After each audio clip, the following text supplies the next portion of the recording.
welcome. Tonight's meeting, December 19th, 2023 Board of Adjustment meeting is called to order. We have one announcement. The request of 111 Gates Street has been withdrawn. Therefore, we will not be considering that application tonight. Just a little business. The people who are presenting have 15 minutes. If you feel that you need more than that, please speak to us and the board will consider it before you start. People who speak to, for, or against have 5 minutes. Okay? So, the first item of business is approval of the minutes of the November 21st, 2023 meeting. Does anybody have anything to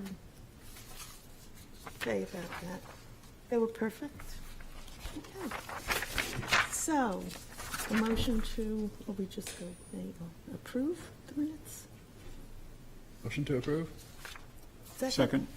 Okay, all in favor? Aye. Aye. Anybody opposed? And I'm going to abstain because I wasn't there. Okay. Abstain. Okay. Well, we barely passed. What's that? We barely passed. Yeah. So the first item of business is old business, item A, 9 Kent Street. There has been a request for a rehearing. So what would we like to do with this? This is not a public hearing, correct? Correct. No, the public may not enter the May not discussion. comment. So No. it's up to us to Yes, discuss it and decide. yes. Yes, Ms. Marchison. I'm sorry. No, no, you go ahead. So I will start. I had moved for this to be considered at this hearing as opposed to last hearing because we had 2 members who were absent. And this was I think a really difficult application for the board. And I thought that it really required all of us to sort of consider whether or not we would rehear it. I would move to rehear it on the grounds of the backyard, the spa, the patio, and the walls being a structure. I really know exactly how this goes because I don't know if we have to rehear the whole thing. I don't even know if I have the support for this. But I think that this is not something that I really considered when we were going through this application the first time. And I think there's a good argument to be made that additional zoning relief was required for that, for lot coverage, in terms of that it is a structure, the patio connected to the spa and connected to the masonry walls, as well as the corner lot obstruction. So I would move to rehear that. I don't think I would not move to rehear the rest of the application, although I don't know if that's possible, if you can just segment out something from an entire deliberation. I voted against this variance request, but I can see the reasons for granting it. But I would like to rehear it on whether or not it required additional variances. Anybody else? I have a couple questions that are maybe more procedural and jurisdictional questions. Please, go ahead. Suppose that we do rehear it. Is it really within our jurisdiction to look at the submitted plan and make a determination as to whether all the variances that would be required to execute that plan are requested? Because that's an interesting precedent for us. It's not something we normally do. We normally rely upon the planning department. So I'm still posing my question. But maybe I'll stop there. Go ahead. Let's start with the jurisdictional question first. So it's always been the goal of planning staff is to help the applicant through the process. And part of that service is to identify variances that we think, may not have been identified, but are needed. So we do give that guidance. However, whatever the applicant moves forward with is their purview, for lack of a better term. Whatever they get approval for is what they're stuck with. So if they don't get approval for something that they then request through a building permit process, they're still required to meet whatever is set in the zoning ordinance. I understand that, and right now, the only thing the original applicant has, not the appellant, but the applicant has, is approval for the 5,000 square foot lot and the lot coverage. Correct. So, sorry, go ahead. No, No, please go so ahead. if they were to move forward with a building permit, that building permit would be checked against the variances, and if it was determined by staff that there are more variances needed, then they would have to come back.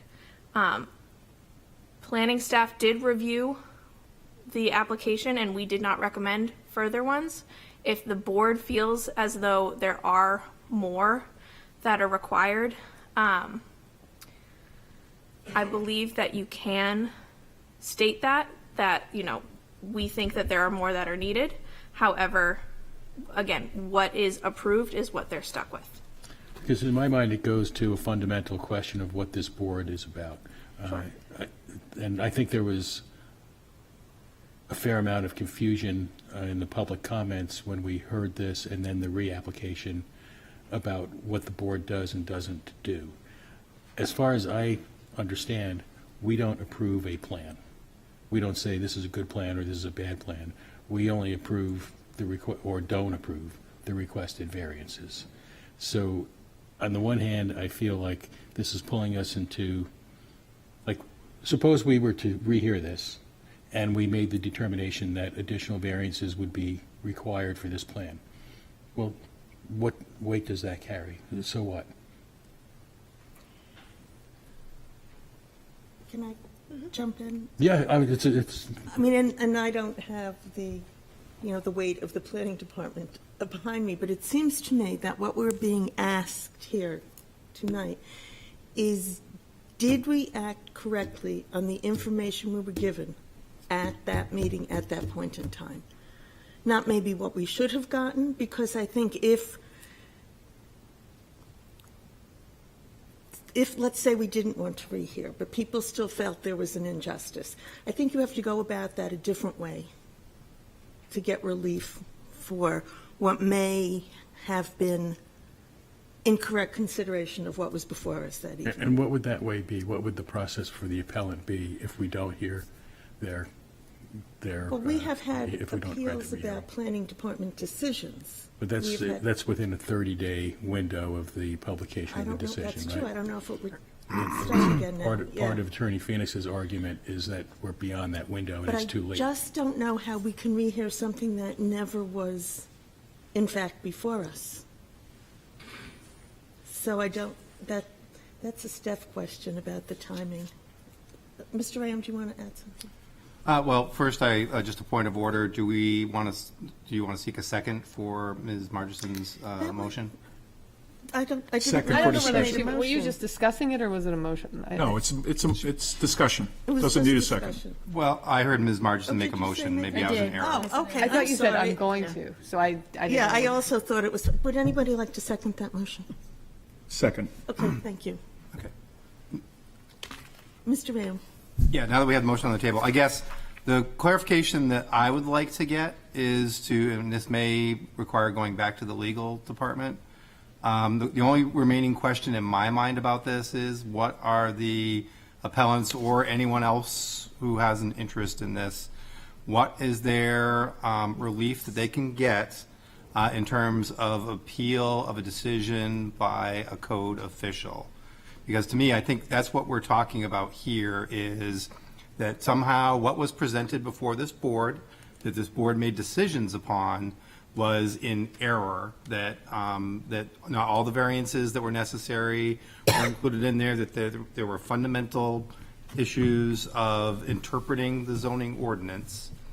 And I guess my one question is from a legal standpoint, what relief going forward would the applicants have, or has the whatever relief that they might have gotten expired? I guess there were some arguments in some of the written presentations that were made by the representing attorneys for both sides, and it's not entirely clear to me what that is, and I would appreciate understanding that. Thank you.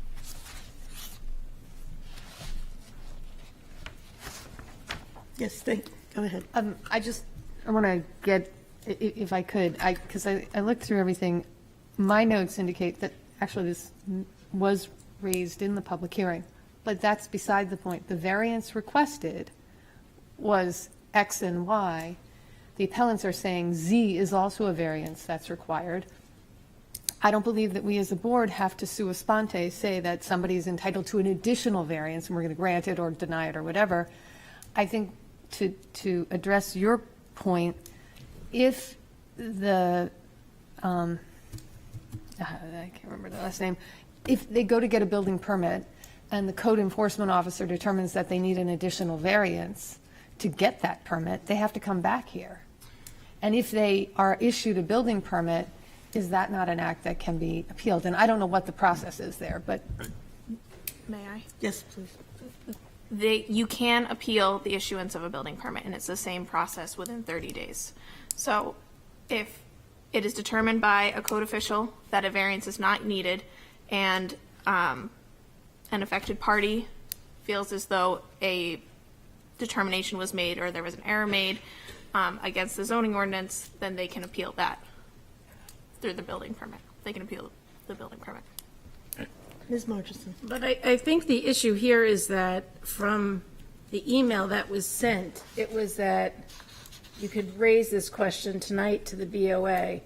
So I don't know how this is an actual code official appeal, because it was it was sent, it was part of the exhibits from the appellant, an email that was sent. I forget what exhibit it was. It was in the appeal packet, though, right? Ms. Marchson? It was Exhibit C for tonight's package.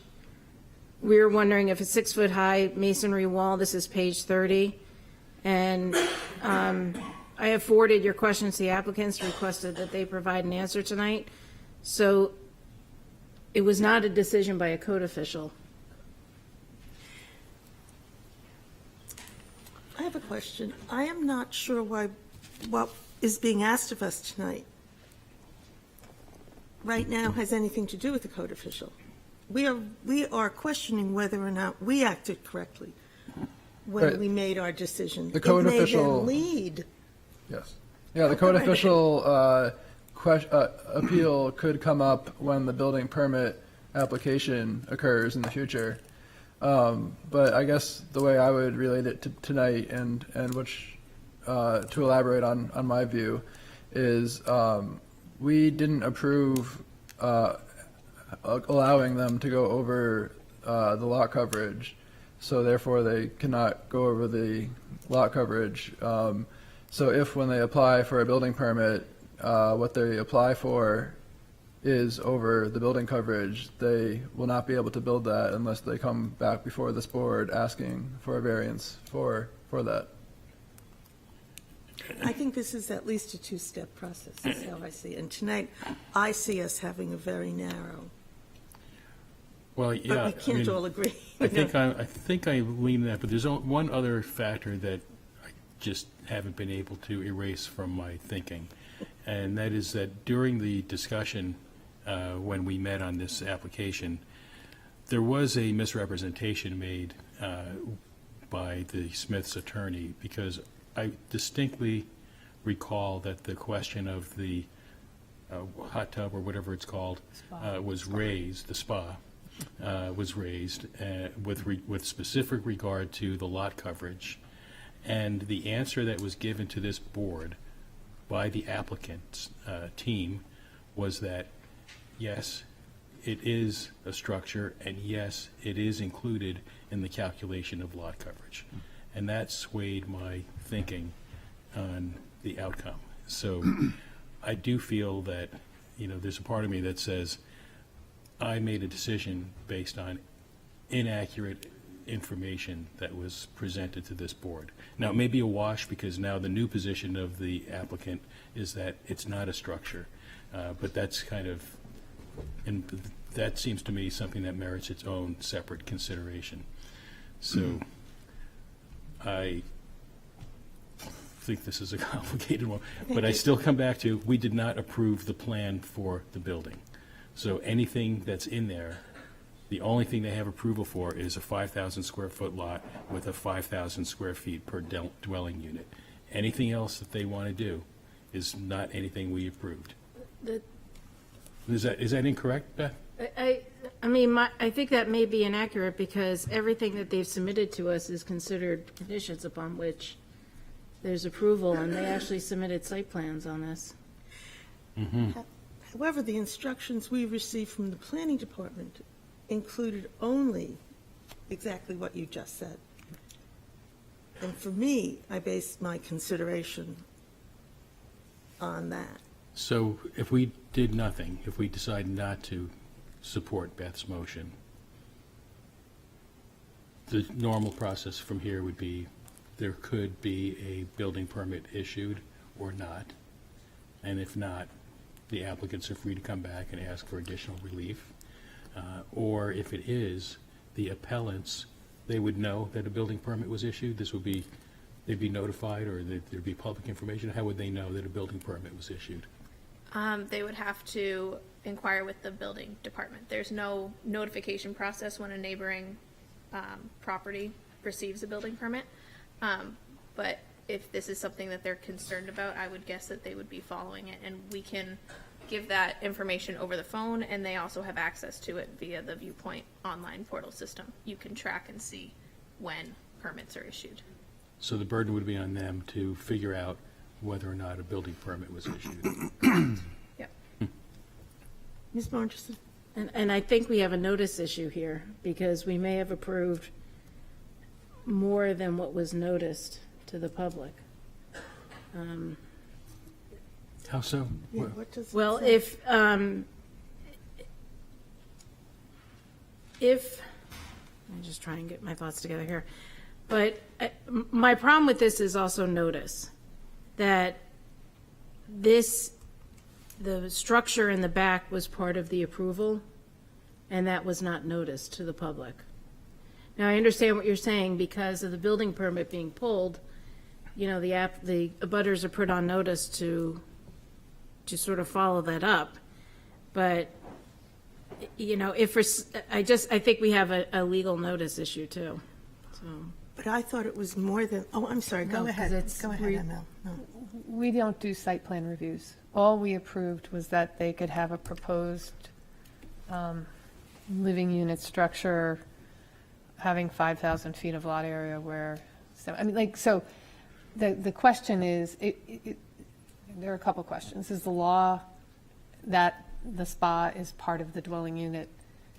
I don't know. We didn't go to the plan and measure it and say what was in the 5,000 square feet and what wasn't. So if they go to get a building permit and their overall lot coverage for a dwelling unit, as determined by the code enforcement officer, exceeds 5,000, they're outside of the variance that we grant, and they'd have to come back. They could also pull the spa at that point. Right. If it doesn't work. Mr. Vail? Thank you, Madam Chair. So just to kind of cut through all this, and I guess I'll split the baby a little bit, and that I think Ms. Marchison has some point in that what is presented to us in total is all part of our consideration. It gives us some idea of what the applicant is attempting to do.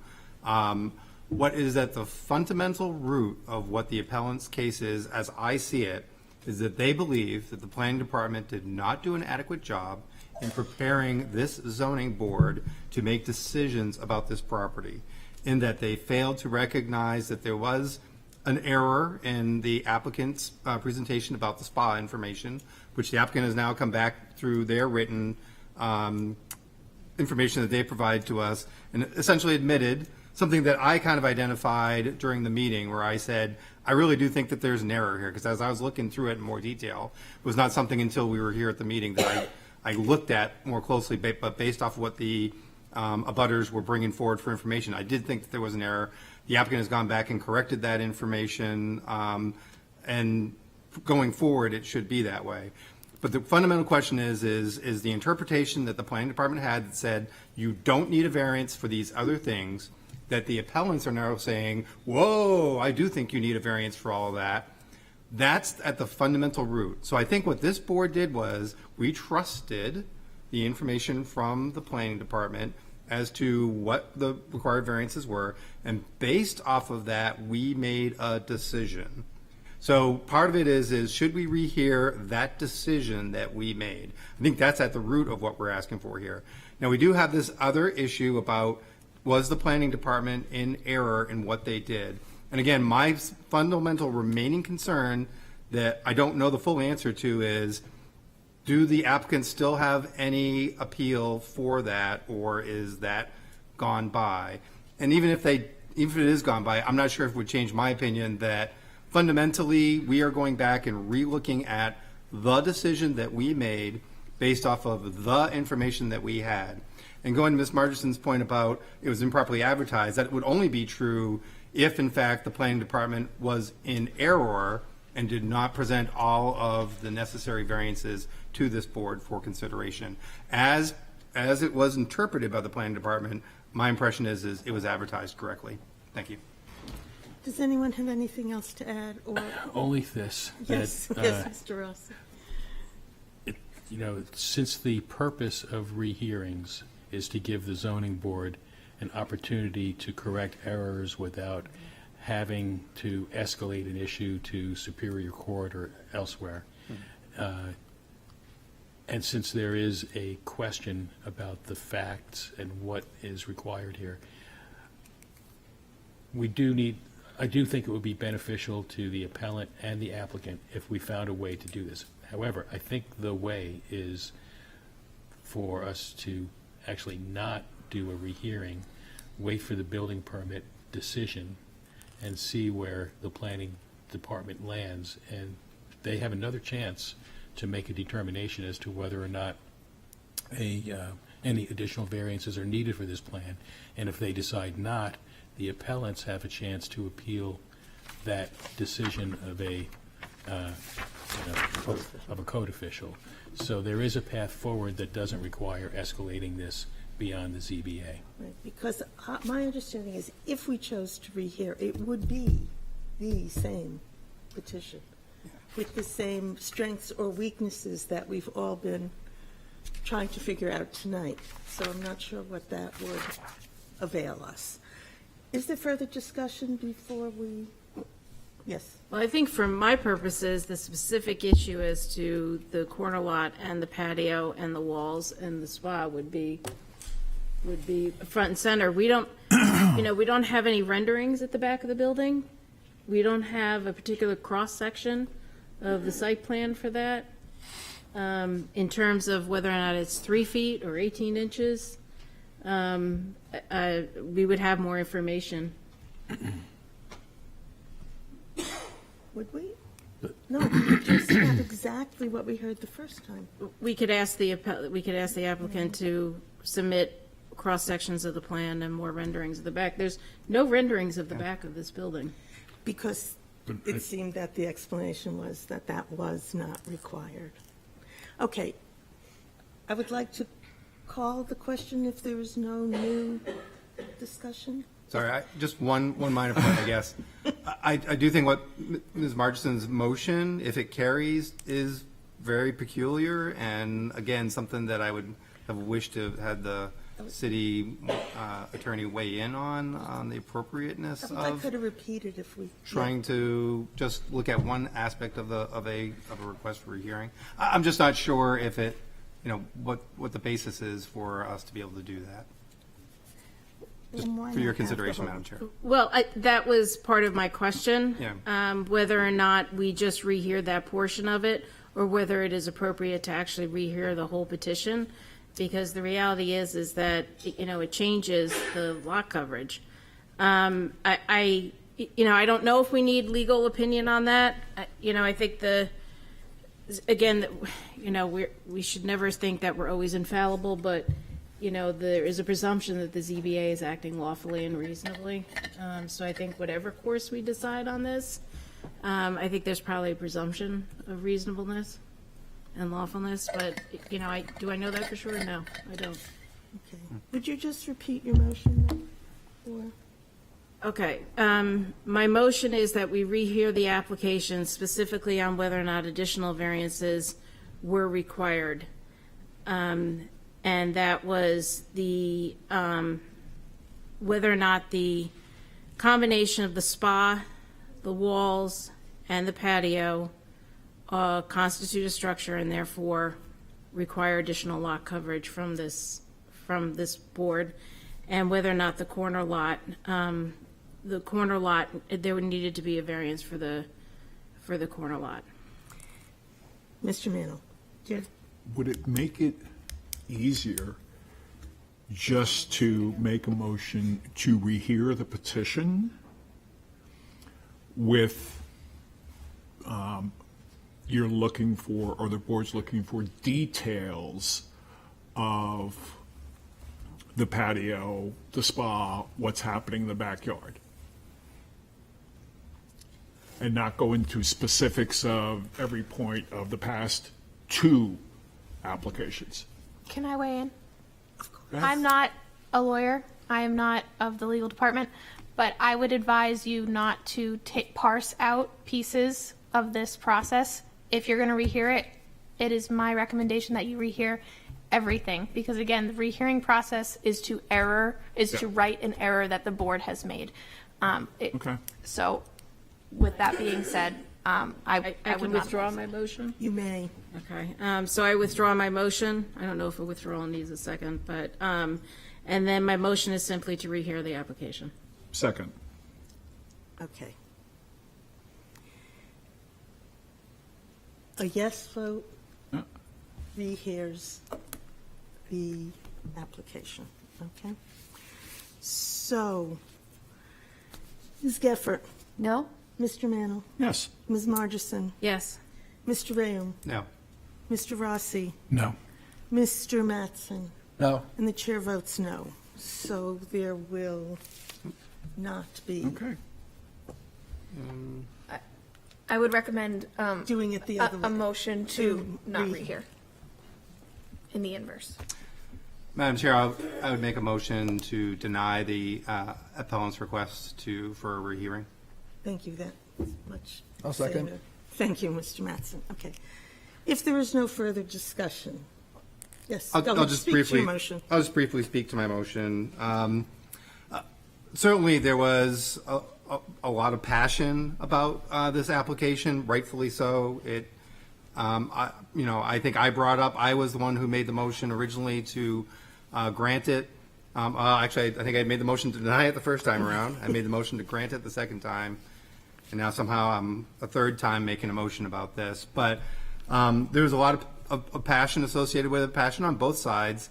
Really, it's I'd like to say it's a unique project. Sadly, it probably isn't unique in the nature of where our city is headed, but it is certainly one that pushes a number of limits in different ways. That said, what came before this board fundamentally, as interpreted by the planning department staff, who I had faith in, that they were doing their best work at trying to review a lot of information, going through the complexity of our zoning ordinance and presenting what they felt was the necessary relief that this applicant needed to be able to move forward.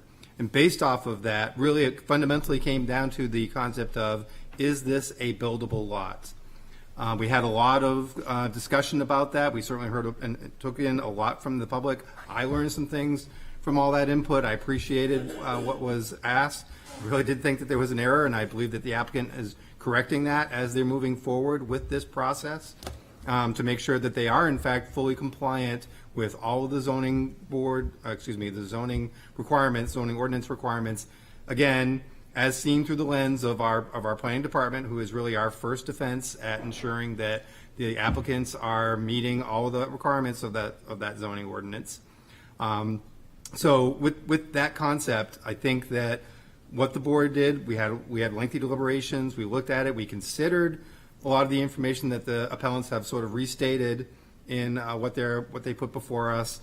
And with that, I think we made a fundamentally just decision that was based off of the criteria that we have before us, and with regard to that specific relief that was being asked for.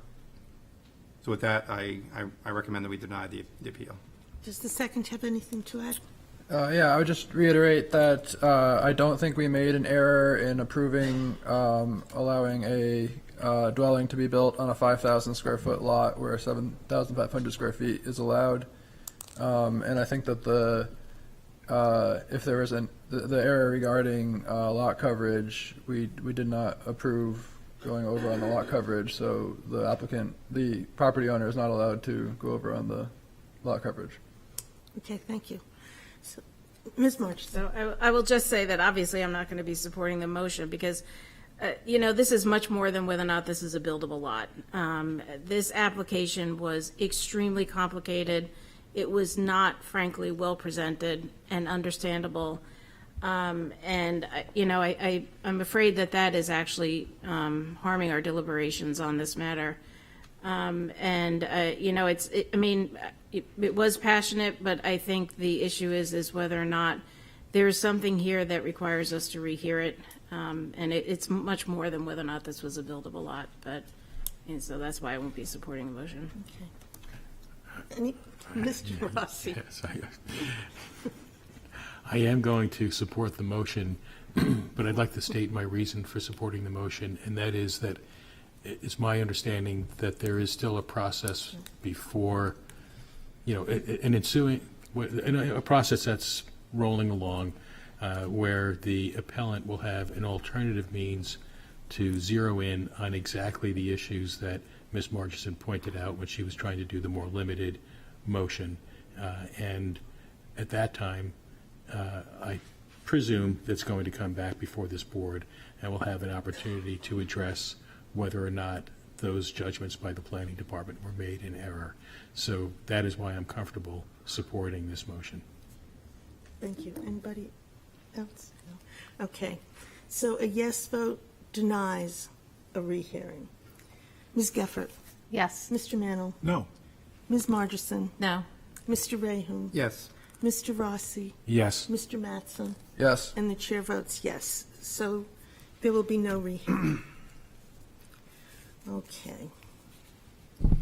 For our next discussion, there is a request for a rehearing on 550 Sagamore Avenue. Again, this is not a public hearing.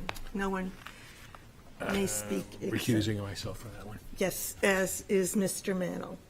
Ooh, so we're down to, it doesn't matter for this, does it? If they're just fine. I don't think you have a choice. No, you don't. Okay. Okay, 550 Sagamore Avenue. We all remember this.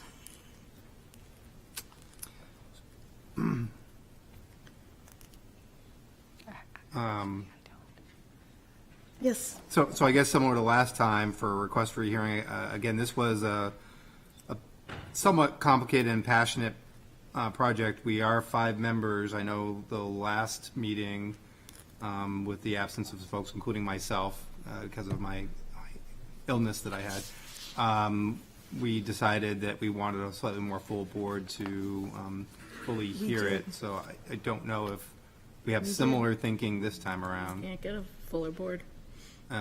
Do we not have we one more two alternate? people. 1, 2, 3, 4, 5, I think we can do Right. it. Right.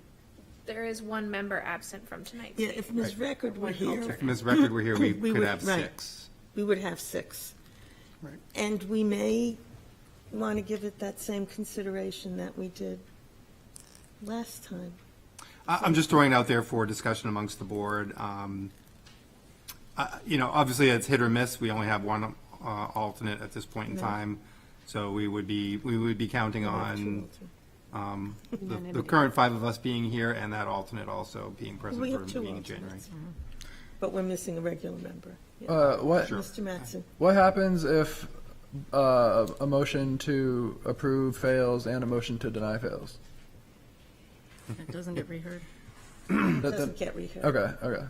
Because the request will not pass. and- Yes. Okay. Right? Yeah. No. No? So we have Unless to be it's a tie unanimous? vote. We have to be unanimous, or is it a quorum of us now? I think Oh, it's a quorum of. only 4 us. need to, 4? Yeah. But that's only Or is for a that quorum? variance or a Yeah, it's special for a exception. variance. I think this is just a simple. Majority. Majority.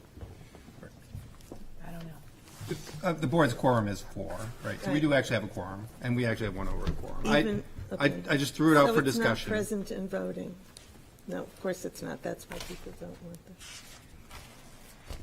You want to look that up while we, okay, is there anyone else who is feeling that they might want to do this when we have more than 5 people? I actually don't, I mean, but I will defer to what the feeling of the other members is. I thought that this was a much more straightforward application. It required 1 hearing. There wasn't 2 hearings, there wasn't requests for additional information. And I felt like this was much more straightforward, so I'm comfortable going forward with 5. You're showing me something, but I can't read your hand. So in the Board of Adjustment rules and regulations, it is, rehearing is granted with a majority vote or 3 in the event of a tie. So if Okay, it that is was a that, tie, 3-3, the rehearing is granted. Wow. It'd dig pretty deep to find that one. I like it. Mr. Mattson. I'll just say that I'd be comfortable either way, voting now, or if the board wanted to postpone again. But I am comfortable with voting now. And I guess I would just add that, yeah, I think the fundamental thing with this case was, even though the lot area per dwelling was reasonable, this was a conforming lot, or, this is a conforming use with a single-family home, and they're proposing a non-conforming use, which is the main reason for opposing it, as opposed to if it were a commercial property becoming Right, more than one single-family home. okay. Well, if we all feel, Michael, do you feel that, David, do you feel that you can go ahead with this even though you raised the issue? That's my middle name for the record. Yes. See, I must have known that in some life. I'm fine. I raised it for the board's consideration, something we did last time, so. All right. Let's go ahead then with the rehearing request. Would somebody like to start us off?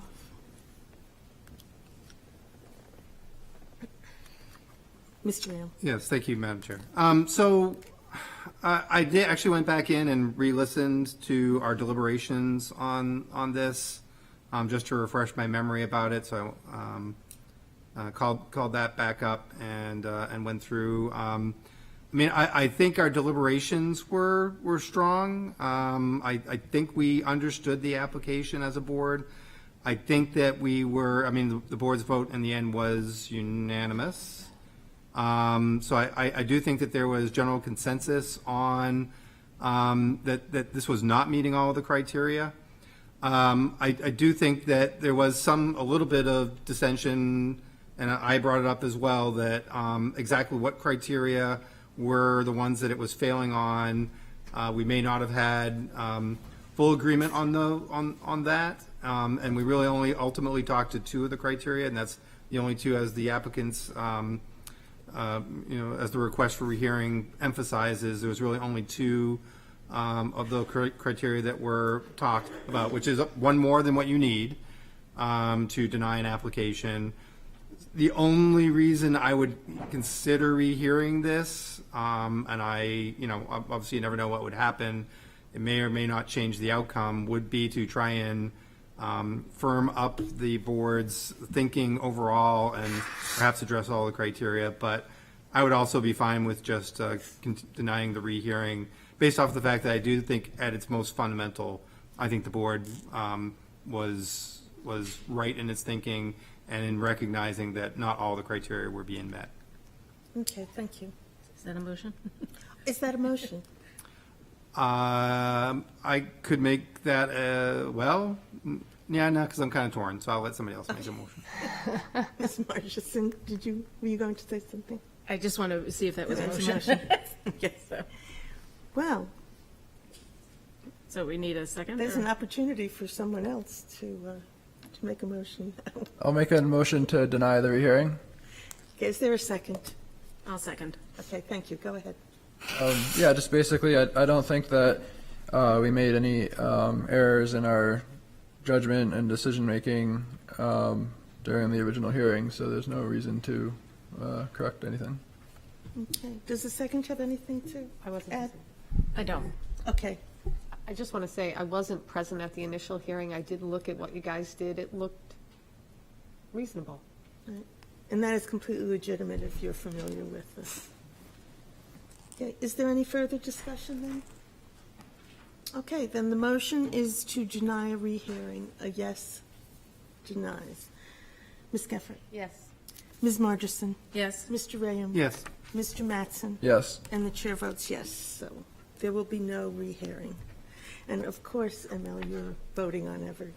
Yeah, no, I mean, I just wanted you to know, for the record, I looked. Oh, through no, I just wanted to say. Okay. All right. Where did our people go? They probably thought it was going to be longer. We lost the audience. Please.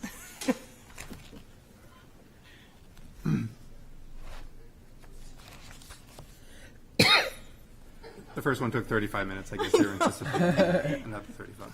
Surprised? All right. The next item of business is the request as 550, no, it isn't. The next order of business, the request for property. I'm sorry. Jeff and Rhonda Karen, owners for property located at 1 Garden Street, whereas relief is needed to construct an addition to the existing detached garage and create a second living unit on the property, which requires the following. 1, variance from section 10.516.1 to allow a 2-foot front yard where 5.5 feet is required. Variance from section 10.513 to allow 2 freestanding dwellings where 1 is allowed, and a variance from section 10.321 to allow a nonconforming structure or building to be extended, reconstructed, or enlarged without conforming to the requirements of the ordinance. Said property is located on Assessor Map 174, Lot 11, and lies within the General Residence A District. Welcome. Hello. Good evening, Madam Chairman and members of the board. My name is Arilda Dench of Arilda Design, and I have prepared this application for Jeff and Rhonda Karen, and will present it for them tonight if I can focus the microphone. Okay. Can you hear me all right? Yes. So just to do an outline of what we're asking for, to tell you the existing property at 1 Garden in Zone GRA currently has a modest single-family structure and a separate 2-car garage with a room above. And the owners, Jeff and Rhonda Karen, housed Jeff's mother in the dwelling and would like to create an apartment above the garage to house his uncle as well. Jeff and Rhonda live elsewhere in Portsmouth, but they own this property. So because they don't live at 1 Garden themselves, we're not able to make the apartment an ADU. So we're applying to make the property a 2-family property. And those are allowed in Zone GRA. And the existing lot at 15,681 square feet is large enough. So the Karens would like to add the dormers and upgrade the appearance of the garage in general to create this apartment upstairs and change the property designation to a 2-family. But according to the zoning ordinance in GRA, both dwelling units need to be in the same structure. And also the existing garage is non-conforming as it's 2 feet from the front property line where 5.5 feet is required. So we need a variance for that as well. So in order to achieve the goals, the variance requests, as you just outlined, Madam Chairman. So to go through the application, the first sheet is S1. This is it shows the existing site plan. And I just wanted to point out the neighbor property at 9 Garden Street, Mark Ayat. His building is the one that has the 5.5-foot existing setback. And that's the only other property on this street. So that's determined what our minimum front offset is there. And then something that was mentioned in the packet and requested by the city was that as part of this, the Karens would be required to move a shed that's currently sitting half on the property boundary, and you can see that here on the site plan. And that's, of course, no problem. You can see lots of room in the backyard, and the Karens are going to move that to a bottom back corner outside of the setback area. And another thing I wanted to note was the neighbors here. So Mark Ayotte at 9 Garden, and then the Hajars across the street. Jeff has spoken to both of them in person, and they fully support the application. And the other thing you'll note here is that other two neighbors, immediate neighbors, to the left, on the other side of the existing fence, there's an open parking lot which belongs to one of the hotels. And then behind the property is the Portsmouth Senior Center. And that's a large property. So those two neighbors are not going to be affected by anything that would happen here. So looking at page S2, this is just a blow-up of the existing plan. So you can see that to the side of the existing two-car garage, there's an existing gravel parking area. So that would be the parking for the apartment, and that already exists. And then the two-car garage has the 2 spaces required for the residents. Also here, I noted that there was a variance granted February 16th, 1999, to build the garage in the first place and have it be 2 feet from the front property line. Going on to the next sheet, S3, this shows what we're proposing. And here you can see that everything changes very little. The only addition really is the new entry deck in the back, and it will have a little rooflet over it, not covering the whole thing, but just a small one. And we're going to add another small rooflet at the side door, which you'll see more clearly in another, in an upcoming plan. And then just a little stone steps added here to access the new entryway, which is around back. You can see it will be hidden from the street, and it will not be obvious that there's an apartment there. So it will look much the same from the street. And then going to sheet S4, this shows the general neighborhood. I wanted to show all the other multifamily dwellings in the area. This is all zone GRA, and you can see my little code marks here on the right. There's the 40-plus unit development, very large right nearby. There's several 2 or 3 condominium parcels in the area, quite a number of 2-family, the Green Stars, a couple of 3-family, and then at the very bottom there's 2 lots that each have 2 houses on them, and they have 2 or 3 families. So that creates a precedent for what we're asking. And the Garden Street property is over to the left, outlined in blue. And I do make a list of all the different properties in the area that are multifamily. Going on to the next page, A1, photographs of the existing house and garage. You can see pretty clearly here the modest home and then the 2-car garage. The upper right photo is a picture of the right side of the garage where that parking area is, where it's gravel. And also down in the far bottom right corner, you can see the back of the house in the foreground, and then the structure behind is the back of the garage, and you can see there's already existing a little shed dormer there, and we'll be just expanding that across the back. So just very small changes. And then on the next sheet, A2, this is the general neighborhood. And you can see here the Garden Street, it dead ends there. There's just the 2 properties on it, so not much to be affected. And then again, the bottom right-hand photo shows the little gravel parking area.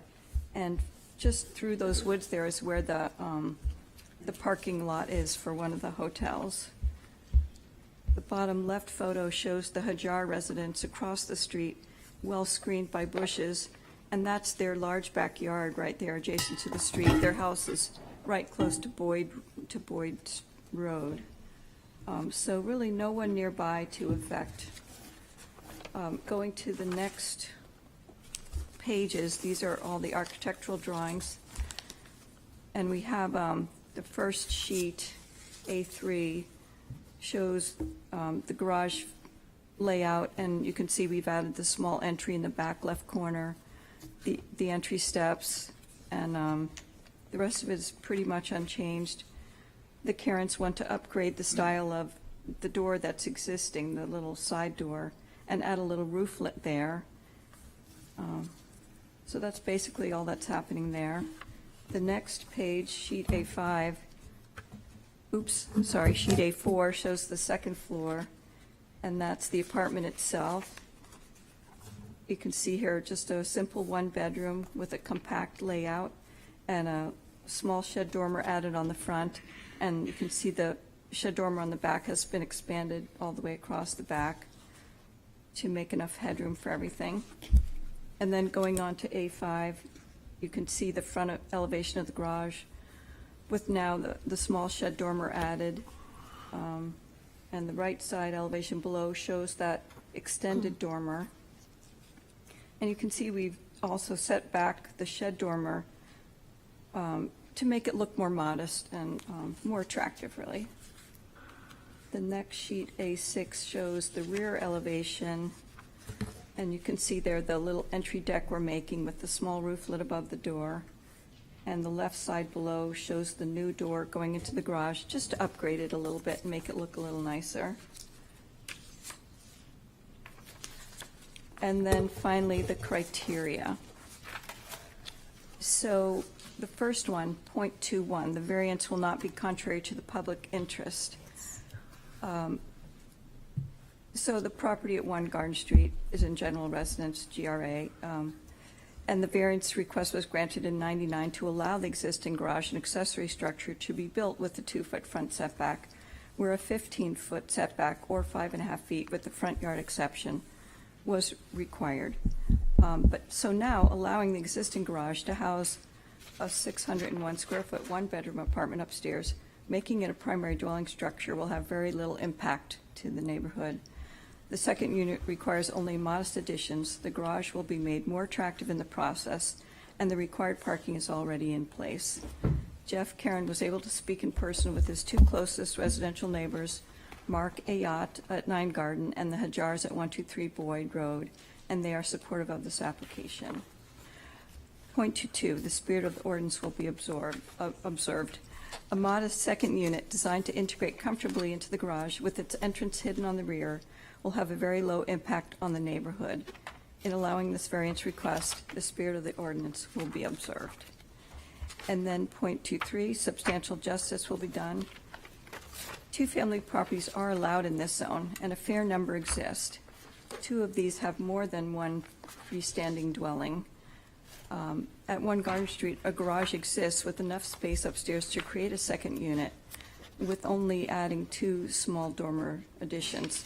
So allowing an already approved non-conforming structure to have a second primary dwelling unit upstairs, making for more than one freestanding dwelling on this lot, would allow substantial justice to be done. 0.24, the values of surrounding properties will not be diminished. Because care is being taken to keep the second unit modest in size, to have the entry door round back, essentially hiding the unit, and to add attractive elements to the existing garage, further enhancing this attractive property, the values of surrounding properties will not be diminished. Just note, the Karens really care that the place looks nice, and they've upgraded a lot of landscaping here as well. And then finally, 0.25, literal enforcement of the provisions of the ordinance would result in an unnecessary hardship. And so we meet the criteria for 0.31, A and B. And basically, the general public purpose of the ordinance is to protect the neighbors in the neighborhood. And right here, because there's commercial property to the right and the senior center behind, and then the other 2 neighbors are very little affected, there's really no one to affect here. So basically, it meets for 0.31A. It's going to require so little alteration to make the second unit, so little to no impact on anyone. And then under 0.31B, the proposed second dwelling unit over the garage constitutes a reasonable expansion of the property. since the variance for a 2-foot front setback was already granted in 99, the current variance requests to allow an expansion of the existing non-conforming garage with a primary dwelling unit and to allow more than one freestanding dwelling on the property with a 2-foot setback where 5.5 feet is required are reasonable requests, and so literal enforcement of the provisions of the ordinance would result in an unnecessary hardship. Thank you very much. Thank you. Does anyone have questions for the applicant? Yes, Mr. Rand. Thank you, Madam Chair. Actually, my first question is for staff. If the main house and the garage were connected in some way, would they be considered one structure? Yes. Okay. With that, I guess my question for you is, was that something that you looked at so that you wouldn't need the relief from this board for 2 separate units, and what was your reasoning for not pursuing that? Yeah, we did look at that. It just seemed like an unnecessary expense, and it would sort of bulk up the property.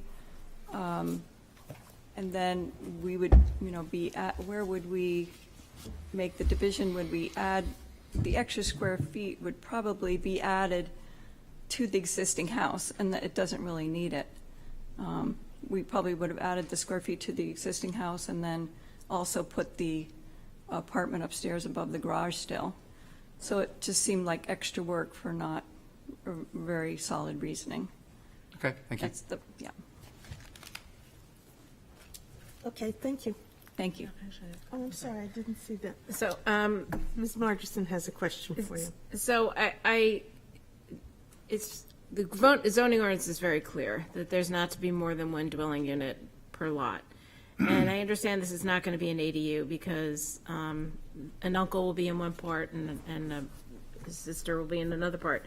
But what we're tasked to finding out is what characters of your property create a hardship for allowing us to go to more than one dwelling unit per lot, which is, I mean, it's very, very clear in the ordinance. Well, I just, going through the criteria, I felt we met the criteria for .31, that because there's no one to disturb, basically, who would we be disturbing by having it be, just leaving it as it is and having it be 2 separate buildings? It would look like nothing happened there, was basically the thinking. So it seemed like to say they had to join the buildings in order to build, it seems like an unnecessary expense, and so then an unnecessary hardship. To require them to build extra and join the buildings just for the sake of joining the buildings. That was the thinking. Okay, thank you. Anybody? Okay, now thank you. Okay. Is there anyone to speak in favor of this petition? Is there anyone to speak in favor? Is there anyone to speak in opposition to this petition? Anyone to speak to, for, or against? Okay. Then the public hearing is closed. Mr. Rand. Thank you, Madam Chair. I would make a motion that we approve the request as presented and advertised with the stipulation that the existing shed be relocated onto the property in conformance with the zoning ordinance, or alternatively be removed in its entirety. Okay, is there a second? Second. Thank you, Mr. Mattson. Okay. Mr. Ram. Thank you, Madam Chair. So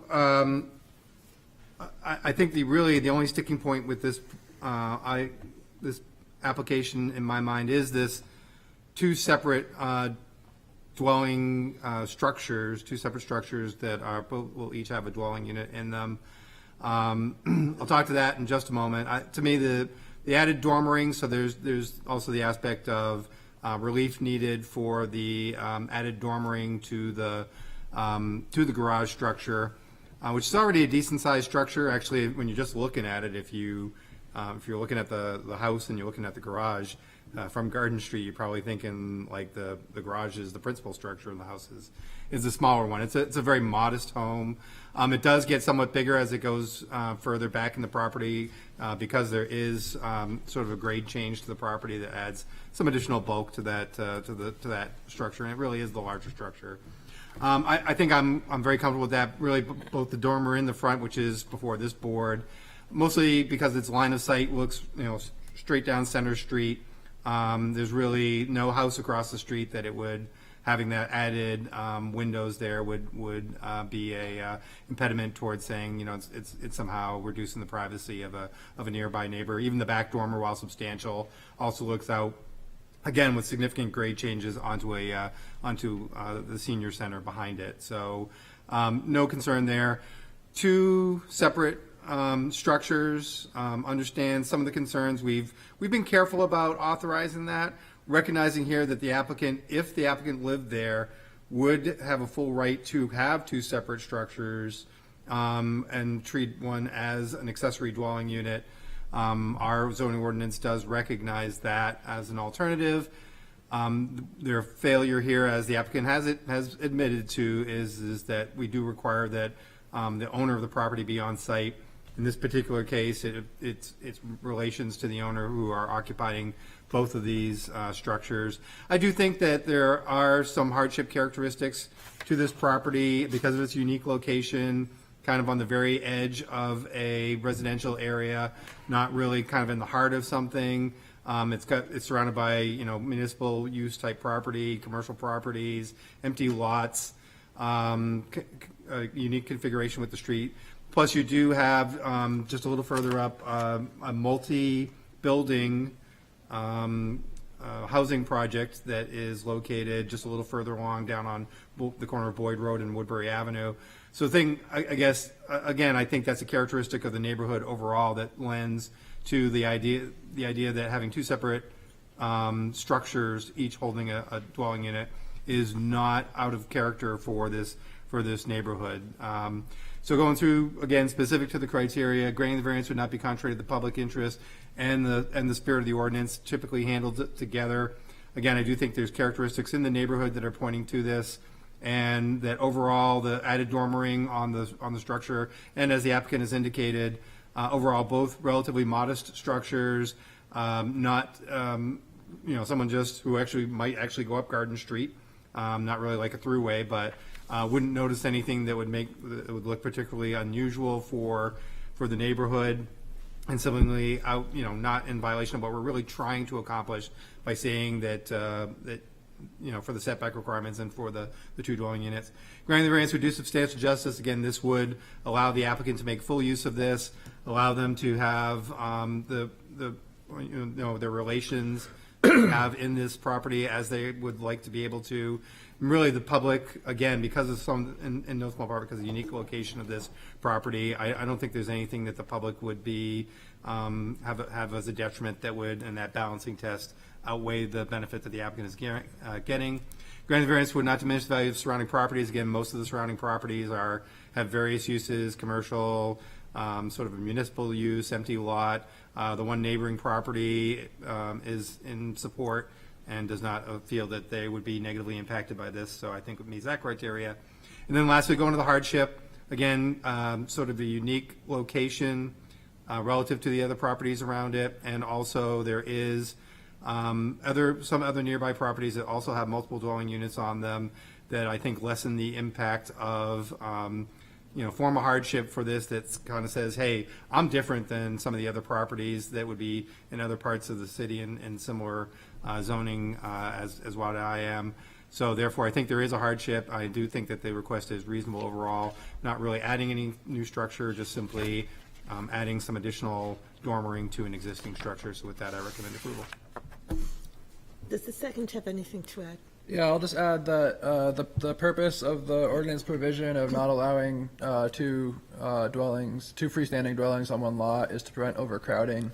And in this case, I don't think that's an issue because these two structures already exist, and the property is somewhat unique in terms of its what it's bordered by in terms of other non-residential uses. So I support it. Their discussion?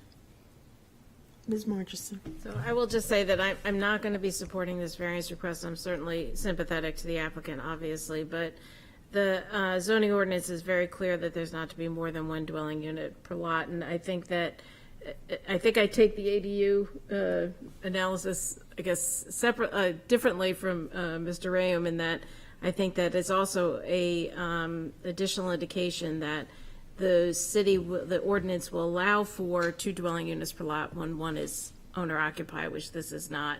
I also noted that in the 1995 special exception, they felt clear to put in a condition that there would not be a second dwelling unit on this lot. So I don't, again, I'm sympathetic, and I just don't think that the applicant has been able to demonstrate hardship.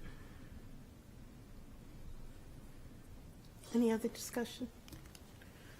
Okay, so a yes vote allows the second dwelling unit. Ms. Geffert? Yes. Mr. Mannel? Yes.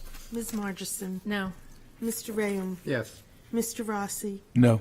Mr. Mattson? Yes. And the chair votes yes. So you may invite the relative to come down. Thank you. Okay.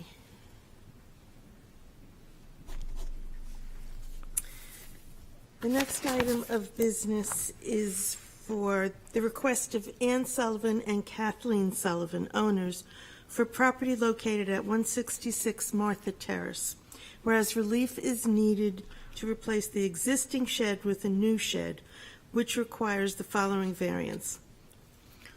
Variance from section 10.521 to allow 21% building coverage where 10 is the maximum allowed.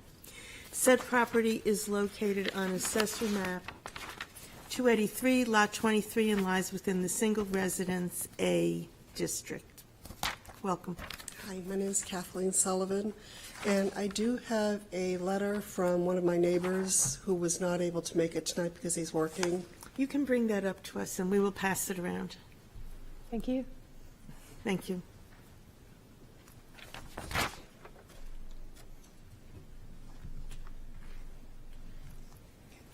We are requesting to replace a shed that we had taken down in July that had been there for 50 years.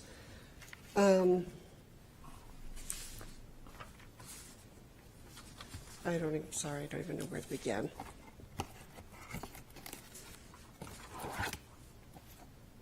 It is, sorry. Take your time. We have to be here. We feel that we have met each stipulation or request for these special exceptions, as it will definitely enhance the neighborhood or our property, and the new neighbors will be very happy about it, because right now we have everything sitting outside of it. It was not our intention to have to take down the other shed at the time, but due to an insurance company situation, we had to. The neighbors on our right-hand side, it was existing, it's just going to go in the same property or the same spot that it was previously. And basically, it's, like I said, it'll help with the characteristics of the neighborhood. All of our neighbors are very backing for us, as Mr. Hairholes also is. And it is, the only problem is that because of the variance and the different zoning which took place, I don't even know how many years ago, it is closer and it's taking up more space than what the zoning does allow right now. Through the pictures, you can see where it was and where it'll be taking place. And we do need this because I have a generator, my typical things, lawnmower, snow blower, and I'm just hoping that the board will see that. Okay. You touched upon some of the criteria, Did you want to say anything else about that? If you would like to. Sure. Let me see where I was. Okay. Where it says the special exceptions shall meet all of the following standards, there is no hazard to the public or the adjacent. I'm sorry, you're not requesting a special exception. You're I'm requesting not. the variance review criteria. Okay. That Sorry, would be everybody. different. Take up your time. I guess that's, Okay. Can I just ask her Of to run course. through? Okay. So and I'm going to ask for quick answers. Would you say that granting the variance would not be contrary to the public interest? And if so, why? not contrary. Not contrary. I'm sorry, I just meant that public interest, it's set back, it's where it was before. That's good. Granting the variance would observe the spirit of the ordinance. You might not know that. Is it consistent with how you see the zoning around you? Yes. Okay, good.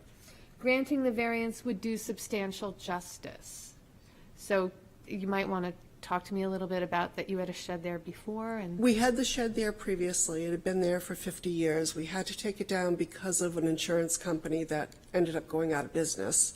Okay. And then if we were to say you couldn't have a shed, would that result in an unnecessary hardship? Yes, it would. Okay, and that's because your property has a special condition, you had an insurance claim and you lost your previous shed? Is No, that correct? I didn't have a claim. Oh, okay, sorry.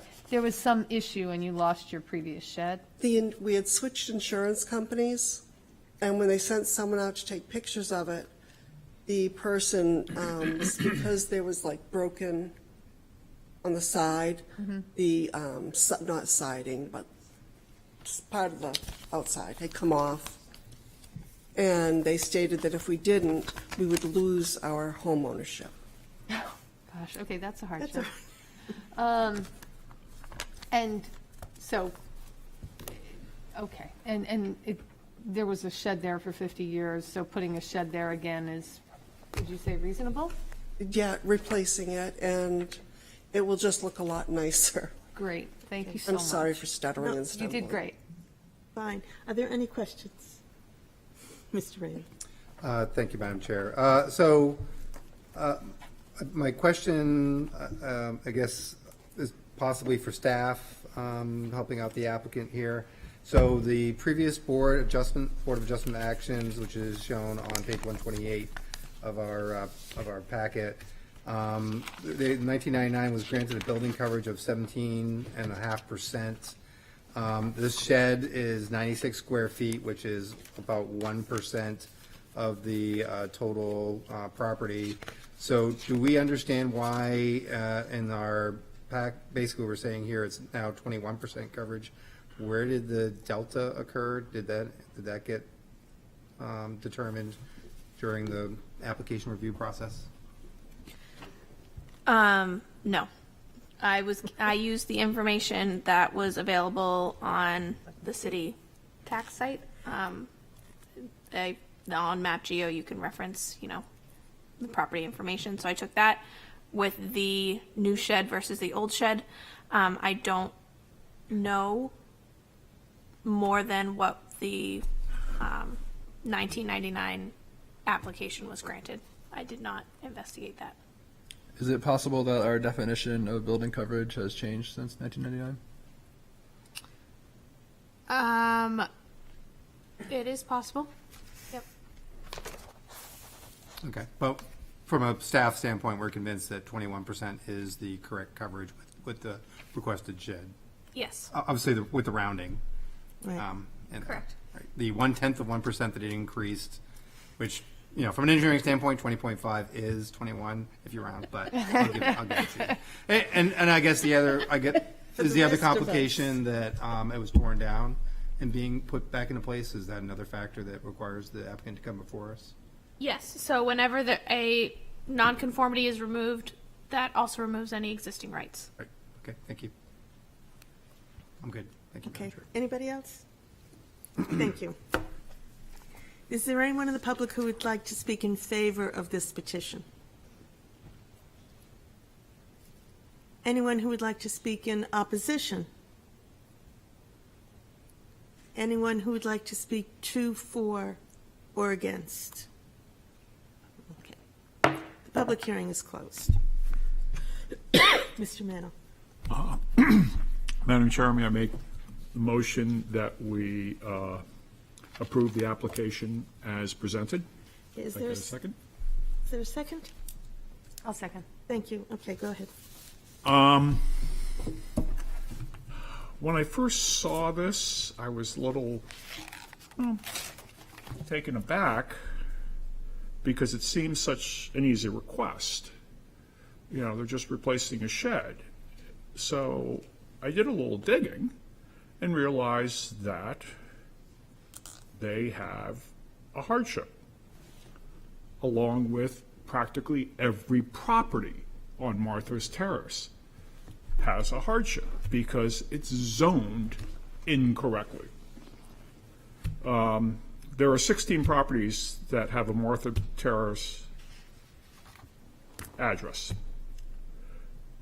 All of it, along with the surrounding area, is zoned SRA, Single Residence A, which has a minimum lot of 1 acre. Of these 16 properties, only one house lot has size of 1 acre. Only one. It's 2 acres. 4 of the properties, well, out of the 16, we have one that's out. All 15 of the remaining properties have less than a half acre. And out of those 15, 11 of those properties have less than a quarter acre. So if SRA is a minimum lot size of 1 acre, this is zoned incorrectly.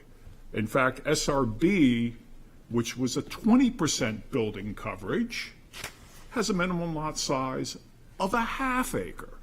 If anything, this Martha Terrace should be zoned General Residence A, which has a minimum lot size of 7,500 square feet, of which all these properties would be in compliance with. It also has a building coverage of 25%, which would make this entire application moot. So going through the criteria, I'll take the first two together, granting 10.233.21 and 10.233.22. Granting the variance would not be contrary to the public interest, and granting the variance would observe the spirit of the ordinance. Well, it would not be contrary to the public interest. The ordinance would be observed, except that the ordinance applied to this property is at fault. Granting the variance would do substantial justice. Yes, it would, because the property is miszoned. 10.233.24, granting the variance would not diminish the values of the surrounding properties. No, they're all in the same boat. If anything, not having a shed would be, like ML already said, considered a hardship. 10.233.25, literal enforcement of the provisions of the ordinance would result in unnecessary hardship. A, the property has special conditions that distinguish it from other properties in the area. And B, owing to these special conditions, a fair and substantial relationship does not exist between the general public purposes of the ordinance provision and the specific application of that provision to the property and the proposed uses in a reasonable one, or owing to these special conditions, the property cannot be reasonably used in the strict conformance with the ordinance, and a variance is necessary. And in this case, it would be B, owing to these special conditions, because the ordinance is incorrect as it's applied to this property.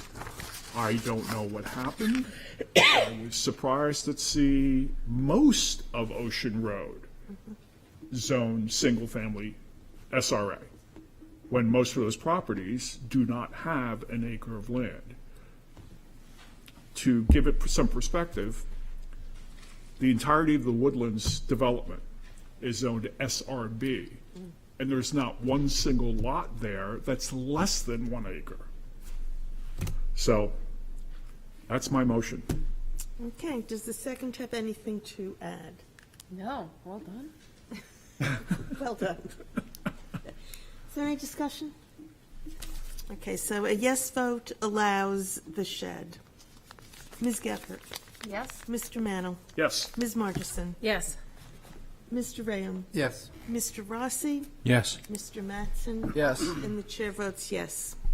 You have your shed. Thank you for coming.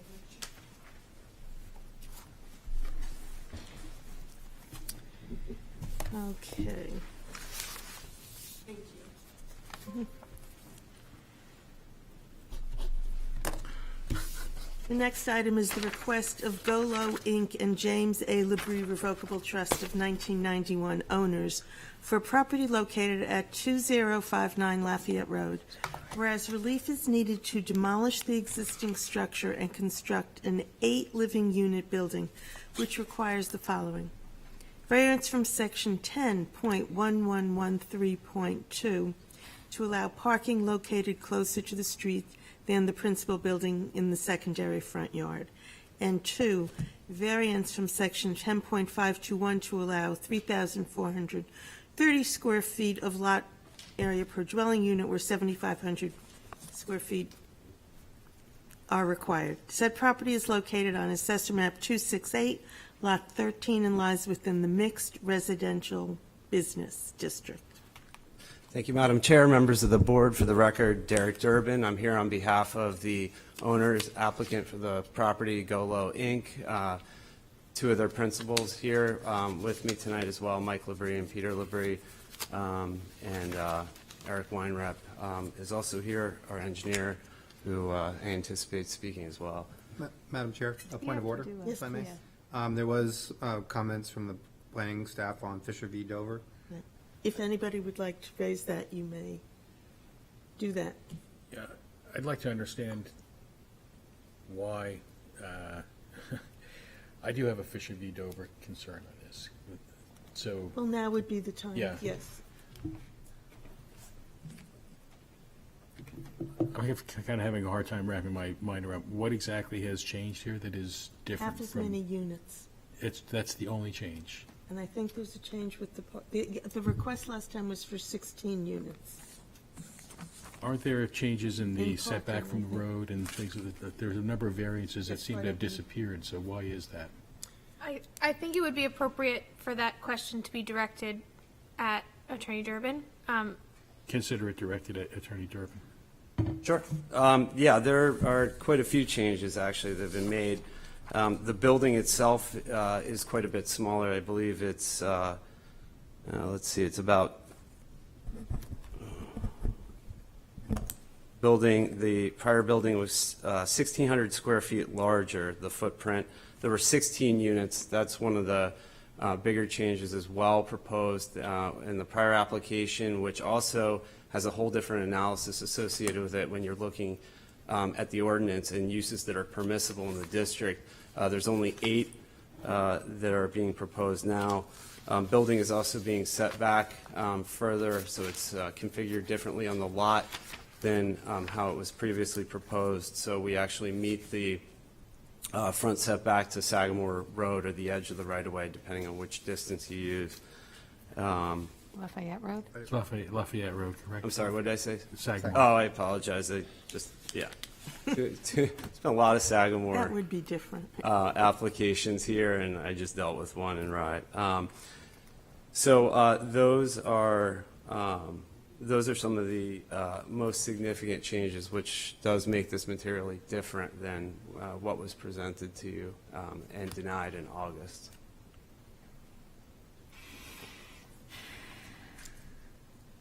Further questions? Do you want to discuss Fisher v. Dover more? Or That's enough information for me. Okay. Thank you. anybody else like to raise the issue? Okay. Then we'll go ahead. Thank you. Okay, thank you. So obviously we did have an application before you in August of this year. I'm not going to, I think most of you, if not all of you, were here on that application. I'm not going to go into excruciating detail on the property. I'll give you sort of a higher level, abbreviated overview of the property itself, and I'll likely turn it over to Eric Weinrep to address the existing conditions, proposed conditions in a little more detail. So the property does consist of 2 parcels of land, legally speaking, although they have constituted one developed site. So I'm referring to both of them as the property collectively. The property is just over 27,000 square feet in size.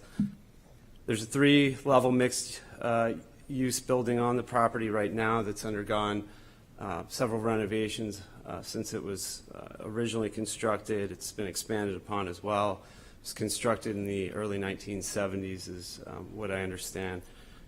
The building contains 3 apartments on the top floor. The rest of the building has been used for commercial purposes. From 1974 to 1994, the lower 2 levels of the left side of the building were occupied by Chug-a-Lug. I know that came up quite a bit in some of the public comments at the August hearing. That was, I guess, a well-known convenience beer store in the area. You don't have to identify who you are that was familiar with that particular establishment, but it was a busy convenience store. That was, so 1974 to 1994. That was replaced by the Lafayette Animal Hospital until it moved out of the site in 2021. The right side addition of the building was constructed sometime in the early 1980s. It was occupied for many years by a real estate agency that was owned by James Labrie. My understanding from Peter and Michael is that that was actually at one point the largest real estate agency in the Seacoast, and that it operated out of that location as its primary location. After they departed, the space was leased to an insurance company subsequently, and more recently to Dockham Builders, who uses that right side of the building as office space. Since the animal hospital vacated in 2021, the Labries have had difficulty finding a new tenant for the space. It's approximately 3,400 square feet.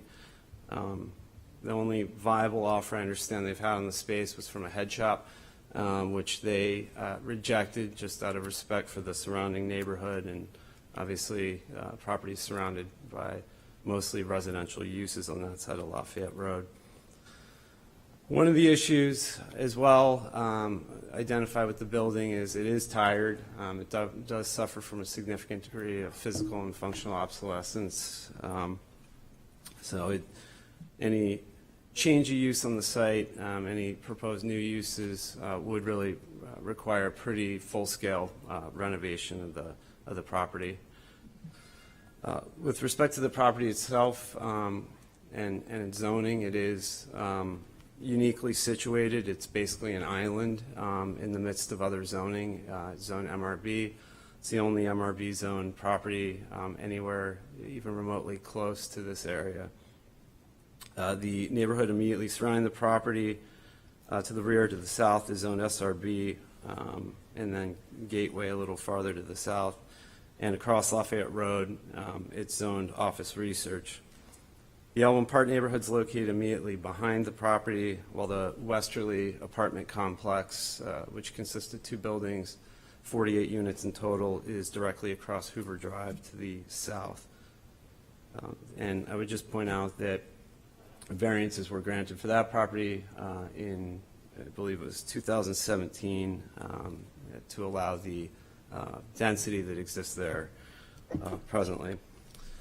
So what is before you tonight, as you'll see, is a dramatically scaled back plan for the property.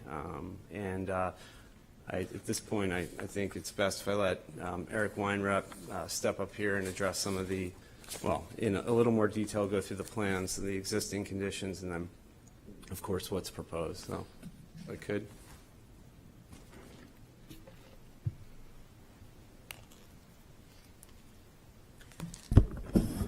Good evening. Eric Weinreb with Altus Engineering.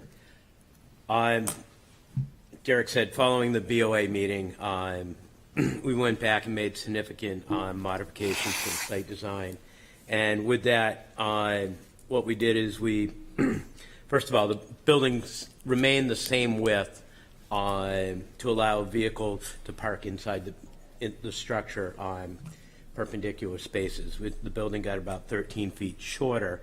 That allowed us to slide it back and center it more on the property, giving ourselves a little bit more space to the north and a little bit more space towards Hoover Drive. With that, we added an additional parking space outside, so that we now, instead of having 4 spaces outside, we have 5 spaces. But by it still being a fairly large building with 8 units, we have 16 spaces inside the building, which allows us to have 2 spaces per unit. So that allows us to have all this, really the demand for the facility, and then some inside the building, and having 5 spaces outside allows us to have visitor parking that won't, most likely, will not ever be on Hoover Drive. We moved the building back from the front setback from 27 feet to 54 feet, and that actually allowed us to slide the driveway, because we want to go straight into the parking garage, back another 20-some odd feet to allow us to have additional parking or stacking on Hoover Drive.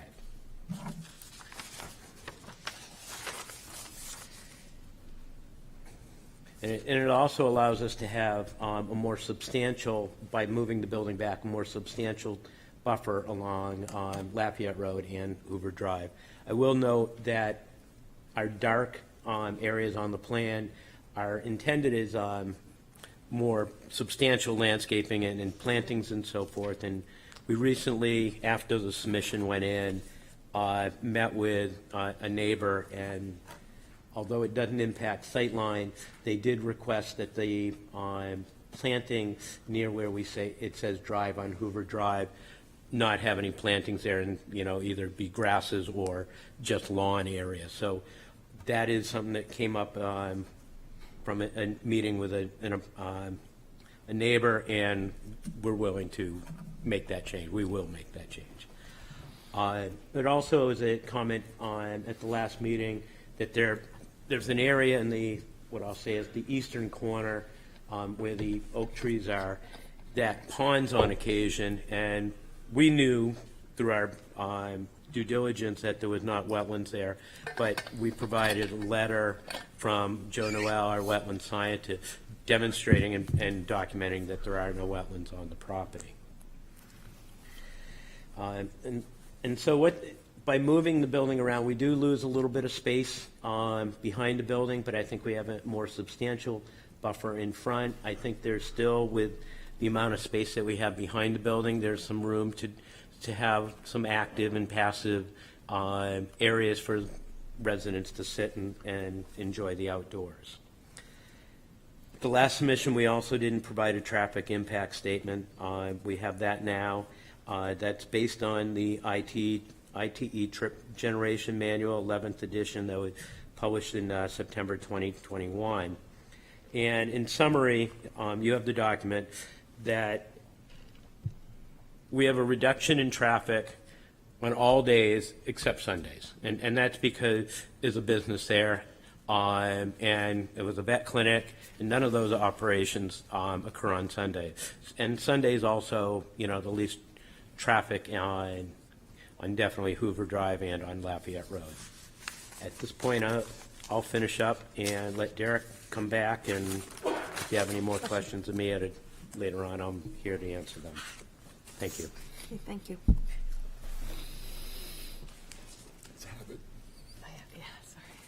Thank you again. Just for the record, Derek Durbin, again, on behalf of the applicant and owner. So at this point, I'll turn to the criteria unless there are any specific questions for me. Seeing none. So I think kind of mix it up a little bit and start with the hardship criteria, because this is one of the criteria I believe this failed on the last time when we had a different application before you regarding this property in August. In my opinion, the property has three very prominent special conditions that distinguish it from surrounding properties. I'd say first, the location. Number two, the zoning designation is MRB, and also the size. As I pointed out in my introduction, it is the only MRB zone property for as far as you can really see on your maps, the closest being other MRB zone property, I think, is on Sagamore Road, so quite a bit of distance away. I think you could effectively make the argument it's spot zoned. The designation certainly isn't reflective from at least what research I did on the property of any comprehensive plan or specific objective the city had for this property. It appears to really just be reflective of how the property has been historically used over time by the Labrie family. And, you know, obviously zoning around it has adapted or changed on many other parcels. Under MRB zoning, the property is large enough to support a pretty substantial building and a pretty significant commercial use coupled with a residential use. However, it is our opinion that most commercial uses that would be feasible on the property would generate a higher volume of traffic. I think that was demonstrated as well through the traffic study, and intensity of use overall would increase significantly.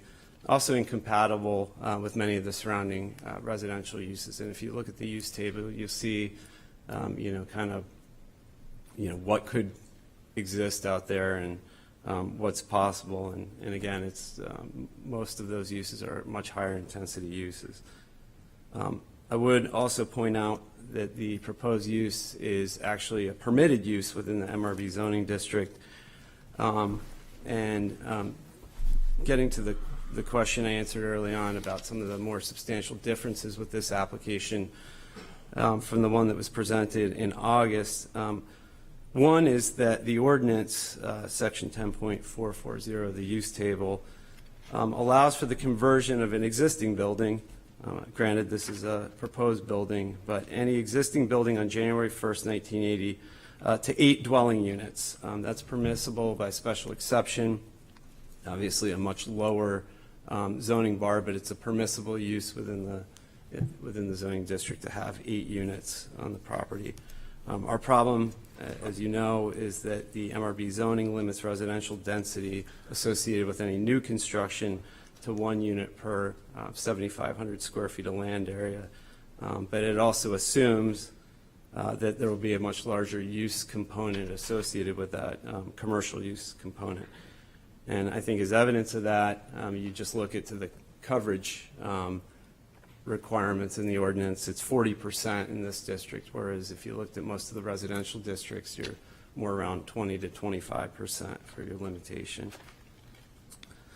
So in the present instance, the residential density requirement cannot be met here, but it makes very little sense to try to repurpose what is a tired building that doesn't have a lot of value left to those that have at least seen it and know it.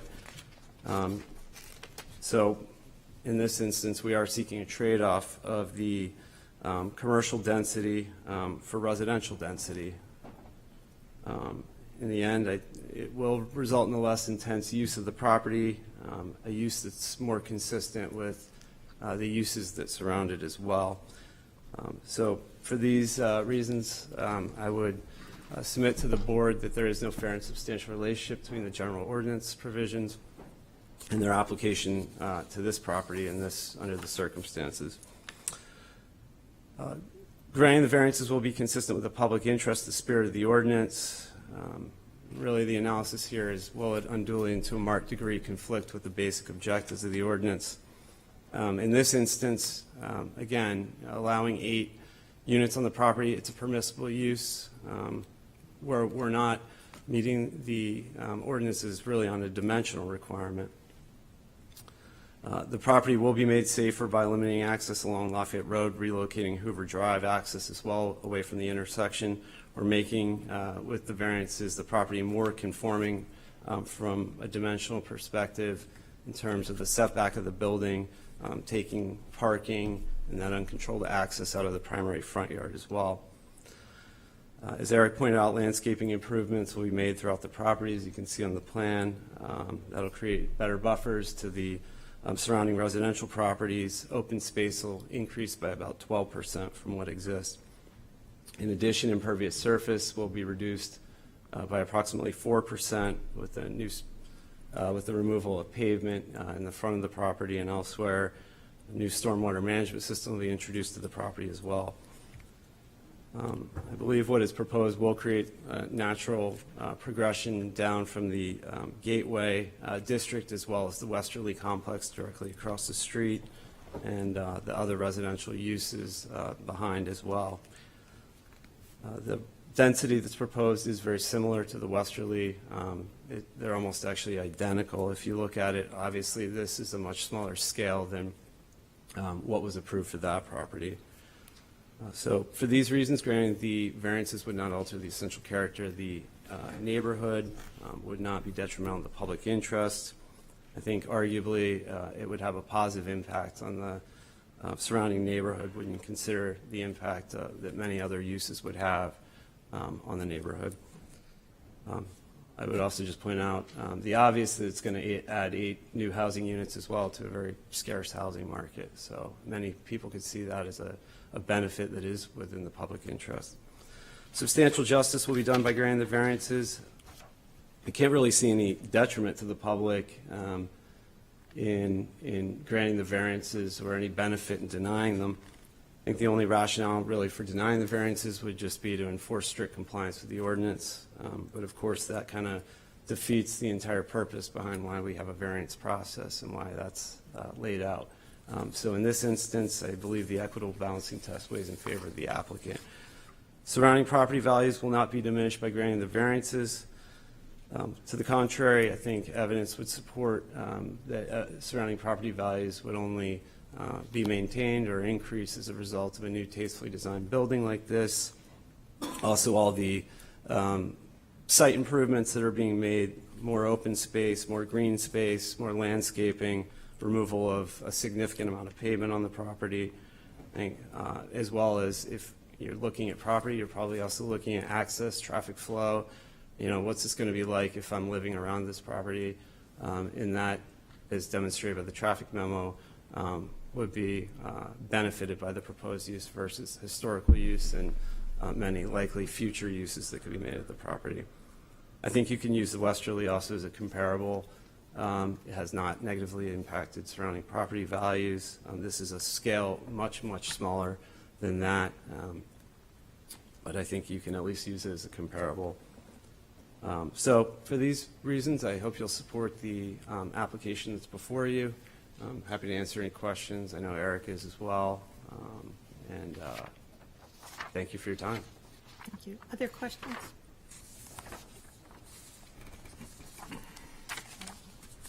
I have a question. Okay, Mr. Rossi. So in the current proposal with 8 units, you're at about half of the lot area per dwelling unit as compared to what's allowed in the ordinance. Can you go over again why it is that what is the special condition of the property that makes it impractical to have the full allotment of the, you know, the square footage required per unit? I mean, if you had 4 units, you'd be right there. It would actually be What is 3 about it? units because it's fractional, so you would actually lose a unit, you know, because we can't round up. Yeah, I think absolutely. I think well, actually, I'll back up. I think that's looking at it from the perspective of, you know, could we meet the residential density standard only? Yeah, technically speaking, you know, it meets the density standard as it exists now with 3 units. Commercial use, although, as for the reasons stated, the building has a number of issues associated with it, which is part of the reason where the owners are struggling to replace the tenant that left in the commercial space. It just needs a full-scale renovation. So any full-scale renovation obviously has a certain cost associated with it, speaking to not the hardship in the land, but financial hardship. Now speaking to the hardship associated with the land, given the size of the property and the scale of what would have to be done there, you would end up instituting a much larger scale commercial use if you were to propose 3 dwelling units. It makes little sense to only have 3 dwelling units, for example, and I think arguably it's contrary to the general purposes behind the ordinance, which is either to have, sort of like a mixed use in that respect, or to convert an existing building into 8 residential units. So I think hardship, again, is the location surrounded by residential uses, the size. It's much bigger. And again, I know this is 2 parcels from a legal perspective, but the reality is it's one developed property has been treated as such over the years. So it's the size of it, and the zoning designation is a hardship for this particular property. You really, but for the fact that the building is in such poor condition, you can't just repurpose it. So I know Eric has one point that he wants to make, and I have a feeling I know what it is, but I'll let him make it. So just to cut through all that and Yep. condense it, the reason is economic.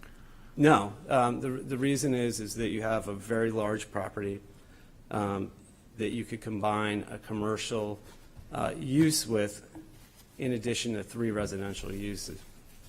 The problem with doing that is it creates a number of other issues for the surrounding, the area surrounding it, related to traffic, a number of other site issues as well. I'm sure Eric will want to speak to.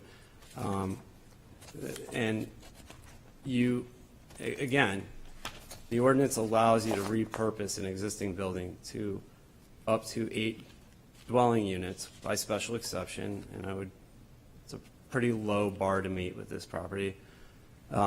Whereas, we can't necessarily save this building and repurpose it for 8 units, but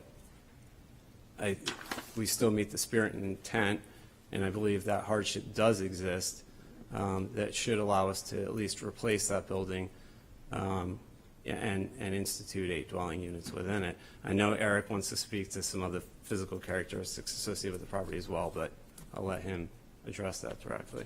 Thank you. Yeah. A lot of it comes down to parking and access. So if we were to renovate this building, we would have to go back through NHDOT for a new driveway entrance permit, just like we're eliminating the driveway entrance. The way the building's situated today, it's in a very unsafe access because all the parking backs into Lafayette Road and Lafayette Road right away. That would have to be closed off whether we kept the building or not, and that compromises the amount of parking that we would have for a commercial use. If we were to take this same building footprint right here that's compliant with setback and make it 3 units with commercial, we would only really have 5 parking spaces because it's not practical or reasonable to have a commercial use with underground parking or basement level parking. So it would either be a much smaller building, and still even with a commercial use, the parking requirement normally 1 per 200, 1 per 250, 1 per 300 for that commercial use would put us to have a reasonable use here of 20 spaces or so, maybe 15. I don't think that would be a viable, we'd be asking for more variances if we were coming in for a commercial use with 3 apartment units. Does that make sense? Thank you. Thank you. Any other questions for the applicant? No? Okay. Okay, thank you. Thanks. Is there anyone to speak in favor of this application?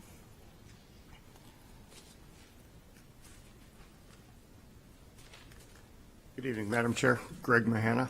I live on Pheasant Lane, which if you go down Hoover, very first right, it's PUD. I'm president of the Homeowners Association. I'm here to speak in favor of both the application as well as the process. I think the process has fixed what happened in August, and I'd like to speak about that. The last time we saw this project, it was a big ask with 4 variances and some very confusing press coverage. I believe the significant issues with the project have been addressed in the following ways. The mass, size, and appearance of the building has changed significantly. As they said, it's less wide, it's less deep, and it had some really funky, I called them ugly, roof lines, and they fixed it all. And so it's a more conforming, and as they mentioned, it's half the size, 8 units instead of 16. It's also consistent with the residential structures to the north, south, and east. Across Route 1, yeah, there's a bank, but to the back of it, it's all residential. To the north of it's residential, and to the south of it is the westerly, which is consistent and similar to their construction. I think it looks good. It looks better than the clapboard building that's there that has been, I've lived in that neighborhood for 23 years, and it's just been a bunch of other stuff. They moved the building location from being close to the street, which created sightline issues. They moved it back to where it belongs. I come in and out of that road 3 or 4 times a day, and my biggest concern was the sightline looking north if you're trying to turn south. They've addressed that, and I think they did a great job of it. And right now, it's a sea of concrete with all the parking spaces out there. So not only can't you see that way, you're looking through trucks and cars and actually the construction vehicles from the construction company that's a tenant there. So this eliminates all this, and putting the building back where it was supposed to be also makes it consistent with the setbacks that we talked about last time, all the way from down at Ocean Road all the way up to Wilson. All the setbacks are deep, with one exception of that cute little brick building that has a lawyer's office in it. The driveway location, we also talked about that as well last time. They had it real close to Route 1, and so there was no stacking to wait to get out on Route 1. Now, except for during rush hour, which is only twice a day, there's going to be adequate, they moved it back, I forget the number of feet, I looked at the drawing, but now you can stack at least 2 or 3 cars waiting at the stop sign without blocking the driveway from their building. So again, they addressed the concerns of all the public. And so now to speak to the variances that they're seeking. First of all, the relief regarding parking in the front. I mean, that's basically, they're asking for the variance because they're lessening a non-conforming use already. So there's really no issue with that variance because they're eliminating the parking in the front yard, except for the little ones on the side. And the second variance, with regard to the relief of density by the square footage that Board Member Rossi was just talking about, in my opinion, it creates a less intense, solely residential use versus the mixed use. So whether you have the vet's office or the builder's office, you've got constant traffic. With a residential development of 8 units, you might think about 16 cars, and they might go to work in the morning and they might come back, but it's much less intense than a retail type of business that is commercially there right now. So in closing, I think it's important for those who still oppose this to remember what Attorney Durgan mentioned. The allowable uses on this parcel, they could literally put a convenience store in there, a vape shop, any mixed use thing that would not fit in the area. It's surrounded by residential, south, east, and north, and putting a residential property of half the size that they proposed in August, I think it's good use of the space. Thank you very much. Thank you. Is there anyone else to speak in favor of this application? Excuse me. In favor. Is there anyone to speak in opposition? We do have somebody on Zoom, just. Okay. I'll do one more. 2 for or against. And then we'll go to our Zoom person.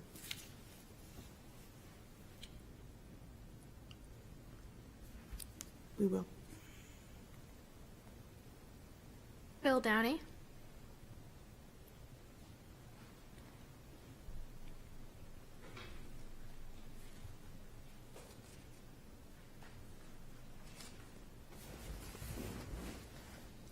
Bill, if you would like to unmute yourself, now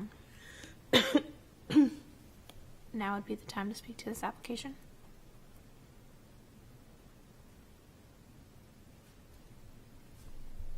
All right, maybe not. Hear me okay? Oh, Can you hear me? yes. Sorry about that. Full disclosure, I was a regular customer at Chug-a-Lug in the past. And that was a pretty gnarly parking lot, let me tell you. Just to consider this, please. Mr. Downey, 60%. Mr. Downey, just before you start, can you give your full name and address for the record? Oh, sure. William Downey from Bow Street, Portsmouth, New Hampshire. 60% of all employees are now working from home. That means less traffic coming in and out of the area. The vacancy rates for commercial now are over 20% for the first time in the history of the United States. There is great hardship on trying to maintain this as a commercial property and a pretty gnarly entrance and exit. So I did talk to some of the neighbors because I didn't want to oppose them and go against someone who's being directly affected, unlike myself, who's downtown. But a property like this that's dislocated from downtown is even harder to rent. And I will say this, that the people I did speak to that live in FW Hartford wouldn't come on publicly because I didn't have time to read through the details. But both people did convey that they said, well, if the Breeze are doing it, we know it'll be done well. And I would echo that as well. And I think in closing, I think Eric's done a great job. And the curb appeal, it's much more greener, it's much more appealing. And so for that reason, those reasons, I believe this is both reasonable and valid request. Thank you very much. Thank you. My pleasure. Okay. One last, 2 for or against. Okay. The public hearing is closed.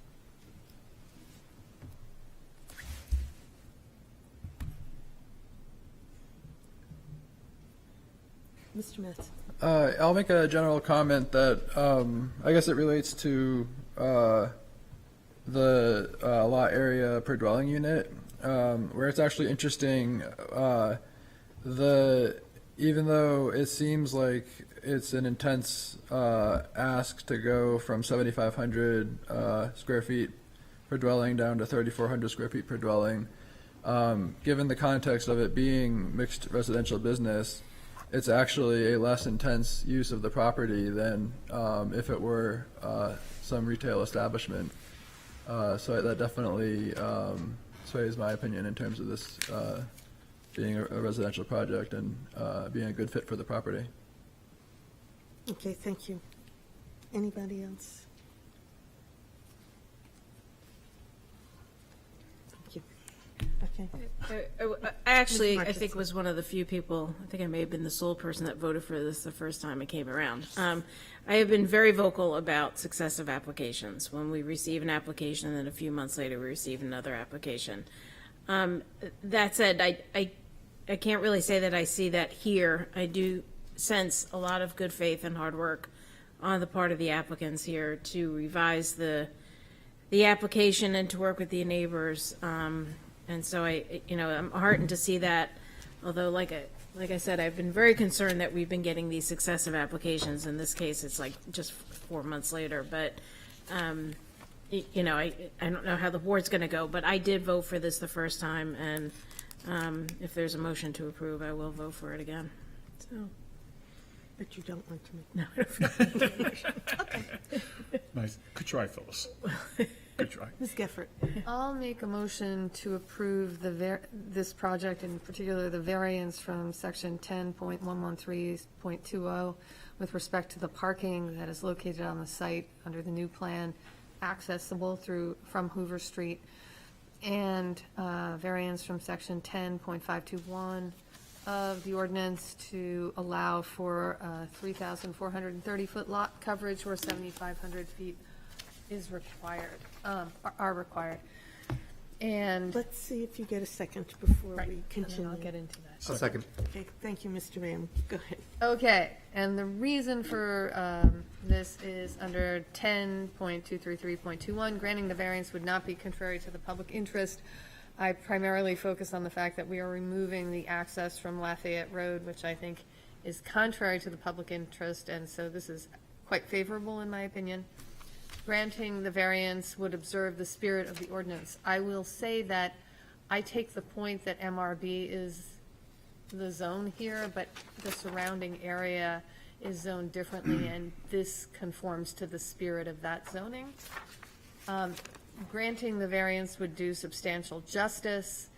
I believe that the variances being requested here result in a project that both conforms to the surrounding residential use and assists the community in adding housing where housing is needed. Granting the variance would not diminish the values of the properties, surrounding properties. We have no evidence of that, and quite frankly, I think this is a good development that the neighbors support. And then the last criteria, which is literal enforcement of the provisions of the ordinance, would result in an unnecessary hardship. I would say that the property has a special condition, which is its MRB zoning. I think given the nature of the zoning of the surrounding area, that makes this property special and distinguishes it from the other properties in the area. And because of that, and those special conditions, a fair and substantial relationship doesn't exist between the public purposes of the ordinance, that is maintaining the commercial and residential mixed use, and the specific application to this property. In part, I take the point made by one of the commenters that is very difficult. Well, actually, both the applicant and another supporting or in favor person, I think it was Mr. Downey, who said it's very difficult to make this property commercially viable. And I think trying to impose that on the property would work a hardship, given the special condition here, which is this unusual zoning for this particular parcel. So I think this proposed use is reasonable, and that's why I think the variances should be granted. Thank you. Does the second have anything to add? Yes, I will. So I was one of the people who voted against this the last time when it was 16 units. I do think it's somewhat unfortunate that, to really get an application here that works, we had to lose that because I do think that, the resulting property that's being built here is probably less of an opportunity for some more affordable housing in our community. But that said, I do think that what was being asked for last time with the additional variances that they were looking for was just a little too far beyond what this board could approve. I do think that this application has been pointed out by some of the speakers here tonight, is much more in conformance with what we're looking for, and that the nature of the variance requests are much less imposing. That said, I think it really comes down to the hardship criteria, as Mr. Rossi has kind of implied. They are asking a lot in terms of this lot area per dwelling unit. I think having the parking up against the Hoover Drive side makes a lot of sense. It's an improvement. I think it's in keeping with what we're looking for the ordinance in terms of limiting parking sight lines from major streets. But this is relatively small amount of parking. It's the right place to put it on this property. So I think that makes sense. Back to the hardship, I agree the fact that it's zoned incorrectly, as Ms. Geffert pointed out, I think is a fundamental fact. To me, also the fact that it's sort of in the corner of an SRB, has gateway districts a short distance away, office research, does have a single residence on the opposite side of Hoover Drive, but that also has two major buildings on it that were approved by this board. With a similar amount of lot area per dwelling unit. So as the applicant has pointed out, it's very similar. So I do think this what is being proposed here does make for a good transition between what is a very large development on yes, a single residence property, zone property, but one that was recognized as having some unique characteristics there. I think this unique positioning of this property, combined with its with the way it is zoned, that I think allows to say that the variance, while seemingly major, I do think those hardship aspects make it a reasonable request. I think they are real hardships. I do think, as Ms. Gifford also pointed out, that the second portion of the criteria cannot be reasonably used in full conformance with the zoning ordinance, at least in terms of the potential business applications for this parcel. Would be much more problematic in terms of access to Lafayette Road and impacts on traffic in the surrounding streets. You know, if you moved it onto Hoover Drive, now you could have a lot of traffic moving in and out on Hoover Drive. So I think there's a lot of negatives to the parcel as well, which adds to its hardship in terms of being reused as a business. So with that, I recommend approval. Any further discussion? Yes, I would like to make a comment before voting. The reason well, first of all, I think that the explanations given for the hardship and how they relate to the lot area per dwelling unit, what it really comes down to me is it says there's some give and take here, and I do think that not forcing the use of a commercial establishment on this lot is a good sort of aspect of balance in allowing additional density for the residential application. The primary reason I voted against the original proposal is my concern that the SRB zoned lots that are to the north of this on Lafayette Road would then be coming back looking for similar allowances in terms of density in lot, square footage per dwelling unit. But since this is a kind of uniquely situated MRB zone, it is different from the SRB zone, and in my opinion, we are not setting a precedent for higher density development of the lots that border this and extend to the north in the SRB zone, and therefore I will be supporting the motion. Okay, thank you. Anybody else? Okay, then we will vote, and a yes vote allows the building. Ms. Geffert? Yes. Mr. Mannel? Yes. Ms. Margison? Yes. Mr. Rayam? Yes. Mr. Rossi? Yes. Mr. Mattson? Yes. And the chair votes yes. Thank you. Take a break. There's been a request, yes, for a break. We will be gone for 2 hours. 7 minutes. 2 hours. I thought you were going to say 30 days.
Okay, we are back in session, though. Yes, I've seen a number of public people said specific things about it. The next item of business is the request of Jeffrey Sutty and Catherine Clark, I believe, for property located at 485 Lincoln Avenue, whereas relief is needed to extend the livable space of the primary structure into area that is currently a porch, which requires the following.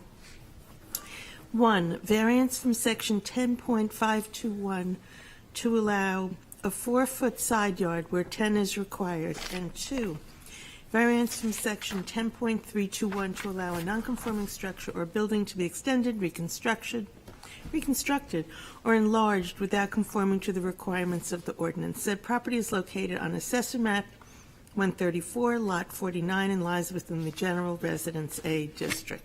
Welcome.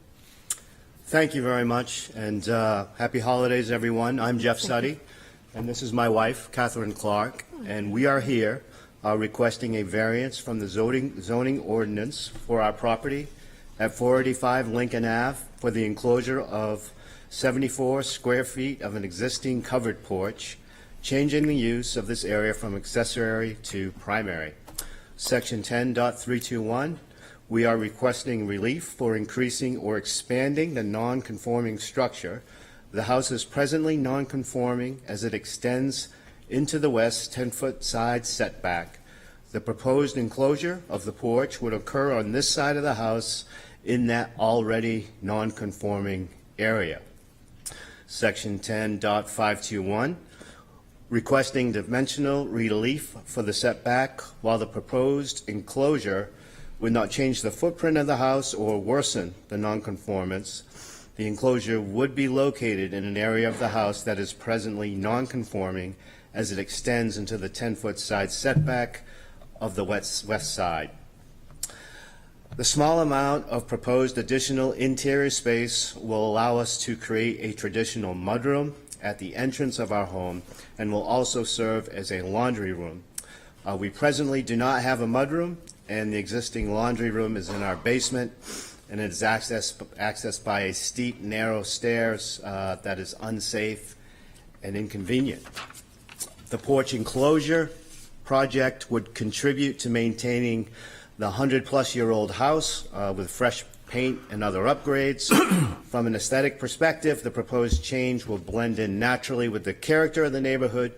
The new enclosed area would also add appropriate mass to the lower level of the house, giving it a more visual pleasing proportions. The majority of the porch will remain unchanged and will continue to provide the traditional street-facing facade commonly found in our neighborhood. I will now quickly just go through the variance evaluation criteria summary. Granting the variance would not be contrary to the public interest. This proposed enclosure of a portion of the existing porch will not alter the essential character of the neighborhood. The adjacent property owners have indicated their support with written statements. Now, I would also add all of the other neighbors and members of the neighborhood have also submitted written statements as well. Granting the variance would observe the spirit of the ordinance. The spirit of the ordinance will be observed as the proposed change will improve the performance of the property and enhance the appearance of the house. There is no request to modify the setback, but rather to change the use of a very small area of the existing footprint where it is already non-conforming. Granting the variance Granting the variance would do substantial justice. The proposed enclosure of the small portion of the existing porch will improve the house by creating useful space for functions that are commonly found in comparable homes, a mudroom, accessible laundry room, and will in no way be harmful to the public. Granting the variance will not diminish the values of surrounding properties. The proposed change is likely to increase the value of the home and have a positive effect on values of surrounding properties. And lastly, literal enforcement of the provisions of the ordinance will result in an unnecessary hardship. Little enforcement of the provisions of the ordinance would prevent us from using the space that is already a part of our home's footprint to create a logical mudroom and a safe, accessible laundry room, as these functions do not presently exist. Thank you very much. Does anybody have questions? Mr. Ram? Madam Chair, actually, I don't have a question, but I was urged by city staff to be a tattletale. Just for point out on page 175 of our packet, the staff report, the aerial map has the little red arrow on the correct property, but the zoning map has the box around the neighboring property at 495. So I don't think it's a substantial issue, but I was encouraged to be a snitch. So Thank you, Dave. Duly noted. Thank you. Mr. Rossi? So just across the property line in your neighbor's yard, right near where you're going to, where you would like to enclose your porch, what is actually on the other side of the property? Is that open space there? Yes. Okay, thank you. Any other questions, concerns? Okay, thank you. Thank you. Is there anyone who would like to speak in favor of this petition? Is there anyone who would like to speak in opposition? Anyone to speak to, for, or against? Nobody here? Okay. The public hearing's closed. While the sugar is coursing through my system from the generously provided chocolate, I will make a motion to grant the variance Thank you. request as Thank you, presented. I'll bring them and every advertised. evening. Is there, you have to make a motion. I need a second, right? I did. Okay. But you didn't say whether it was for or I against. did say 4. I'm No, sorry. you did. I'm sorry. You I'm were- sorry. Yeah. Oh, I shouldn't get. It's the Okay, sugar. thank you. Go ahead. Okay, so I'm sorry. The motion is It's for- to approve the variances And Ms. by Gifford. Mr. Rossi and it seconded by Mr. Gifford. Okay. Yes. So much levity with sugar. So my rationale for this is that it's a quite minor request. It will not have any substantial change to the appearance of the property, nor will it present any particular difficulties in terms of massing and shadows and the neighboring property, the property next to it. There's open space there. And the exposure, the orientation of this is really not going to be blocking sunlight going into that area by building out that little section of the house. So the variance is not contrary to the public interest in as much as it does not present any health, safety, or general welfare problem for the public. That and the second about the ordinance, the spirit of the ordinance being sort of can be taken together. So I believe that for the reasons I just stated, those two criteria are satisfied. Substantial justice is done. There is no loss to anyone in the area that would outweigh the loss and inconvenience to the property owner if they were not allowed to proceed with this. The value of the surrounding properties would not be diminished. I tend to agree with the applicant's suggestion that enhancing the appearance of their home will only serve to enhance the value of the properties that abut their property. And literal enforcement of the ordinance would result in unnecessary hardship and I'm not going to read what that means. It's all spelled out. But basically, it would be unnecessary hardship. There is no real relationship between what's being done here and the purpose of the ordinance. We're not achieving anything in terms of reduced massing or preventing crowding into the next property. So that's it. I don't know why everything I'm saying strikes you as so funny this evening, but I'm happy to be of service. It was good. I like the way you moved us along. Does the second have anything to add? No. Okay. Is there any discussion on this motion? All right, then, a yes is a motion to approve. Ms. Geffert? Yes. Mr. Mannel? Yes. Ms. Margison? Yes. Mr. Graham? yes.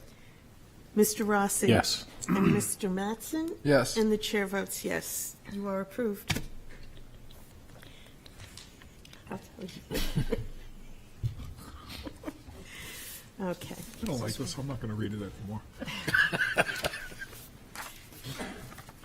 And now we reach the sugar crash. So, We get the sugar crash. item E, the request of Mark N. Franklin and Julie S. Franklin, owners for property located at 168 Lincoln Avenue, whereas relief is needed to demolish the detached garage and construct an addition to the primary structure. That includes an attached garage which requires the following. 1, variance from section 10.521 to allow A, 8.5-foot front yard where 15 is required, and B, 7-foot right yard where 10 feet is required, and C, 33% building coverage where 25 is the maximum allowed. And 2, variance from section 10.321 to allow a nonconforming structure or building to be extended, reconstructed, or enlarged without conforming to the requirements of the ordinance. Said property is located on Assessor Map 113, Lot 6, and lies within the General Residence A district. Thank you, Madam Chair, members of the board. For the record, Derek Durbin here on behalf of Mark and Julie Franklin, which are the owners of the property and the applicants before you tonight. I know, I had this similar issue with 2059 Lafayette Road. The Franklins had an application that was before you back in March of this year. I did just want to point out in my narrative, I addressed the Fisher v. Dover in case that was a concern to anybody. I'm happy to address any questions related to that, but assuming, this is well beyond that, we can move straight into giving a brief overview on the property again. I'm not seeing any concern. Yeah, okay. Or that, so, Shouldn't be, but I just wanted to point that out. So an application was before you in March of this year. The property that I'm addressing is at the intersection of Lincoln and Sherburne Avenues. It's a 5,925 square foot lot. The address is associated with Lincoln Avenue, but the primary access to the home is actually via Sherburne Avenue. And I don't know if I have a photo of that. I can never, ever operate this thing properly. But there should be a photo that shows that access. It's where the deck is on the rear portion of the house. But so the driveway is also off of Sherburne Avenue. The property has a 2.5-story, 3-bed, 2-bath home on it that the Franklin family occupies. There's a detached 2-car garage to the rear of the property off of the existing driveway. That's situated right along the common boundaries with the neighboring properties at 180 Lincoln Avenue as well as 116 Sherburne Avenue. In its existing condition, the property is non-conforming in several respects. The detached garage encroaches significantly into the right and rear yard setbacks. As you'll see, it's basically right on the property lines. The house and also the deck and the front porch encroach into the right yard and primary front yard setbacks. In addition, building coverage exceeds the 25% limitation. It's at 33.4% in the existing condition. Mark and Julie both work at home. They have 2 teenage children as well. They do work out of the house part-time as well, but they're back and forth between house and their physical location where they work.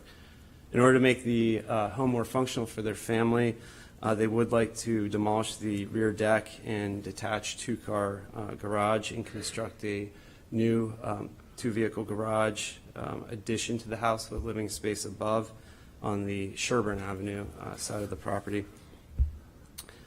The addition would comply with the right and rear yard setbacks as opposed to what exists there now with the detached garage and deck. The Franklins are also seeking to demolish their front porch. It is in poor condition. They like to construct a new front entryway. It'd be about half the size, slightly more than half the size of what exists there now.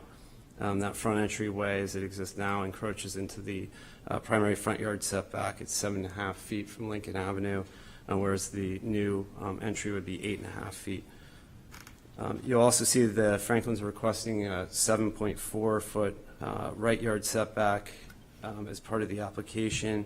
That doesn't relate to the addition in any way. That's actually a proposed bulkhead to the right side of the property. Right now, there's a sunken set of stairs that accesses the basement, which isn't really safe or provide convenient access, at least, to that space. So the bulkhead is intended to serve as a new access point to the basement on the property. So I'd probably just move into the variance criteria. I know it's getting late unless there are any questions that you have for me at this point. Granting the variances will not be contrary to the spirit and intent of the zoning ordinance or the public interest. The primary purpose of of having setbacks is to preserve light, air, and space. Purpose behind building coverage limitations is really to protect against the overcrowding of structures on land. In the present case, building coverage will be reduced by 0.5%.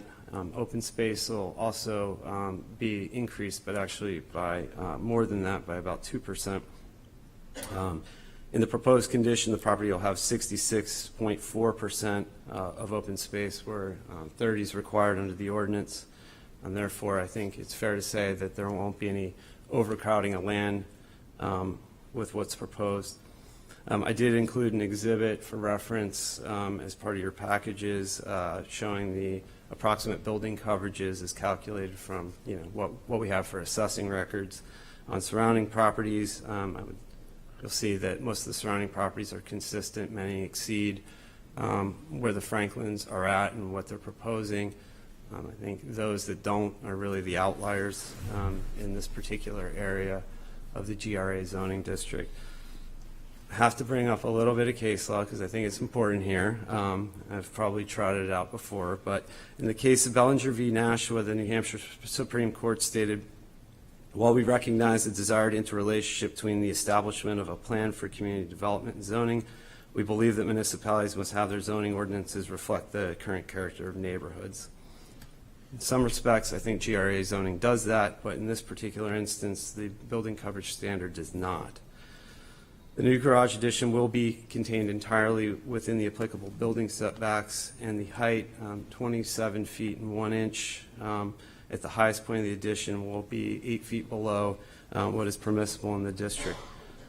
The replacement of the front porch should only help to actually preserve or add to the light, air, and space of the nearest abutting properties on that side. The new setback encroachment related to the bulkhead is a pretty benign request. It's really for functionality reasons.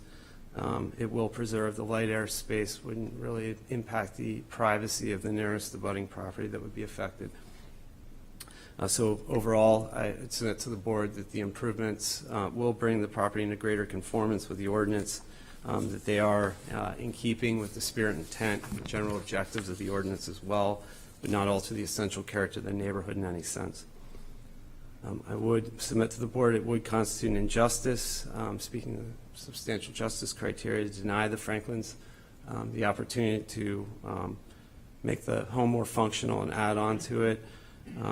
They are bringing the property into greater compliance, and in particular the setbacks, which are are most likely to affect neighboring properties.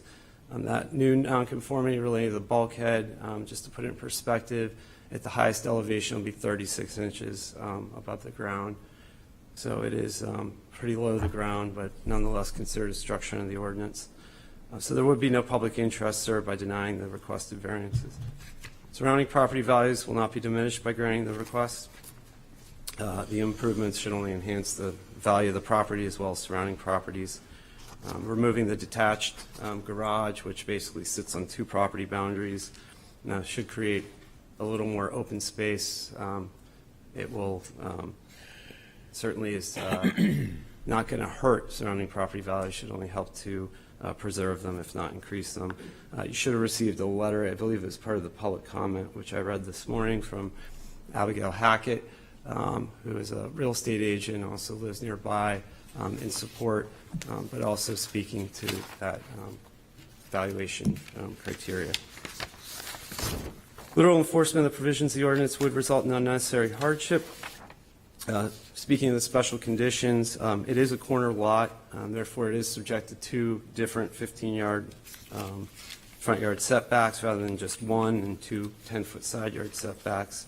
It's also an undersized lot at about 1,575 square feet under what's required in the GRA zone. Looking at those 2 factors together, it means the property is a little more constrained in terms of a building envelope than many other properties that are zone GRA. In addition, the property appears to have been developed before current GRA zoning standards were put in place. Therefore, I would argue that strict application of the ordinance to this property would create an unreasonable burden on the property. And again, granting the variances would result in greater compliance with the dimensional requirements of the ordinance. Therefore, owing to the special conditions of the property that distinguish it from surrounding properties, there is no fair and substantial relationship between the general ordinance provisions here, building coverage, setbacks, and their application to the property in this instance.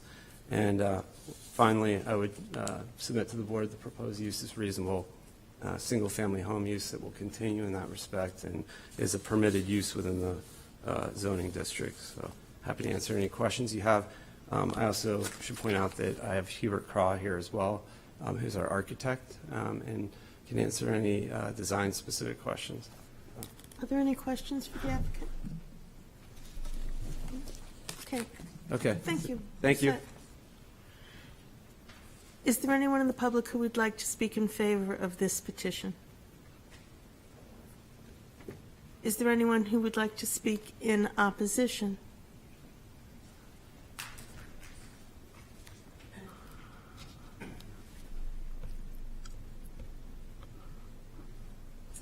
Hi, I'm Max Feintuck. I've lived at 180 Lincoln Avenue for 27 years and raised a family there. It's next door. I was here in March when this nearly identical application was presented because I'm the neighbor who is significantly affected by it. The height, length, and breadth of this house will negatively affect the sunlight, especially coming from the east, my view, my plantings, my privacy, and my property value. Everyone can have their own opinion about that. I have copies of the letters you received then from 20 residents that are still completely valid. The plans are nearly the same, but I'm going to count on your memories from that time. Most of those people argued that the mass, not just the footprint, is too big for this lot. Some feel that the design, which is typical in the suburbs, does not fit in a neighborhood that dates back to the late 1800s and does not promote neighborliness. Some question the hardship. At that time, an additional 12 people, including 2 realtors and a landscape architect, explained why they objected to the project, addressing one or more of the 5 criteria that must be met for a variance. We all want Portsmouth Master Plan to mean something. We expect the ZBA to protect our properties from variances that overcrowd the land, that diminish the light and air, that cost us the feel and character of our neighborhoods, and that negatively affect the values of our homes. This project is massive. It's not just moving a garage and attaching it. Adding 2 floors above the garage and breezeway would create a virtual wall, 32 feet high, as I saw it, and 67 feet long. By comparison, the 2 triple-decker apartment buildings that house 6 families across the street are only each 46 feet in length, and they look huge. It's easy to think that moving a garage isn't a big deal, but when the distance between the 2 houses is already less than 10 feet, the proposed house has a significant impact. It's long and tall and close. Of the shared 100-foot property line, only the last 20 feet will remain open green space. Of course, people have a right to add on to their homes, up to the point that they affect all of us. Of the 350 homes in the 103A and B tax map area, about 4 or 5 are known for disregarding their immediate neighbors or the greater neighborhood due to their size or a design that is out of character with the existing valued architecture. This project would be added to that disappointing list. listening. Anyone else to speak in opposition?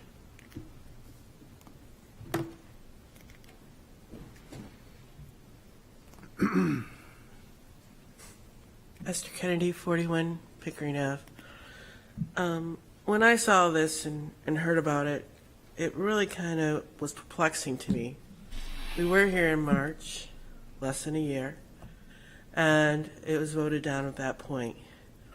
And I don't see a huge amount of change to the new plans.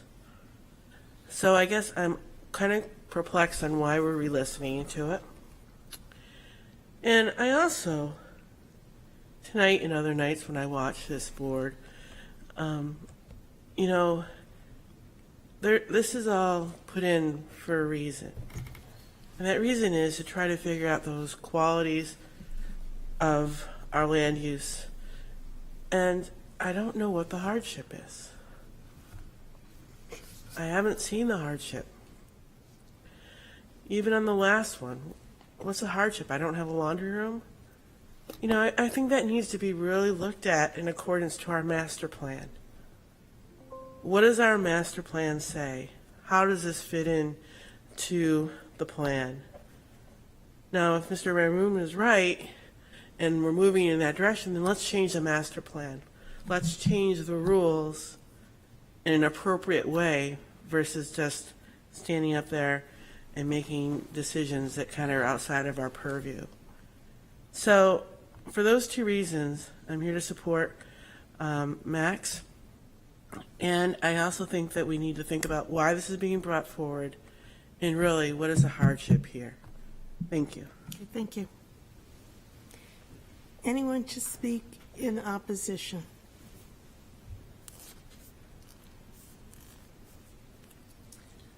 Good evening. My name is Judith Rubenstein. I live on Brewery Lane in Portsmouth. I've been very heartened tonight to hear the board emphasize the importance of two values. First, I heard you stress the importance of respecting and conforming to the character and consistency of neighborhoods.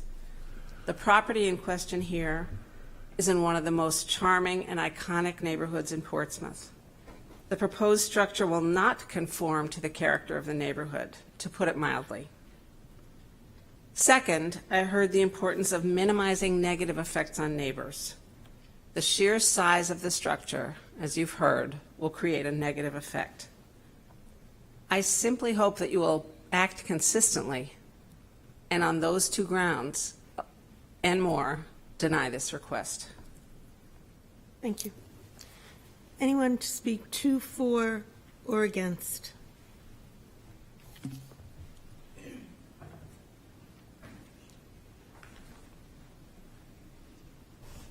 Hello, my name's Abby Hackett.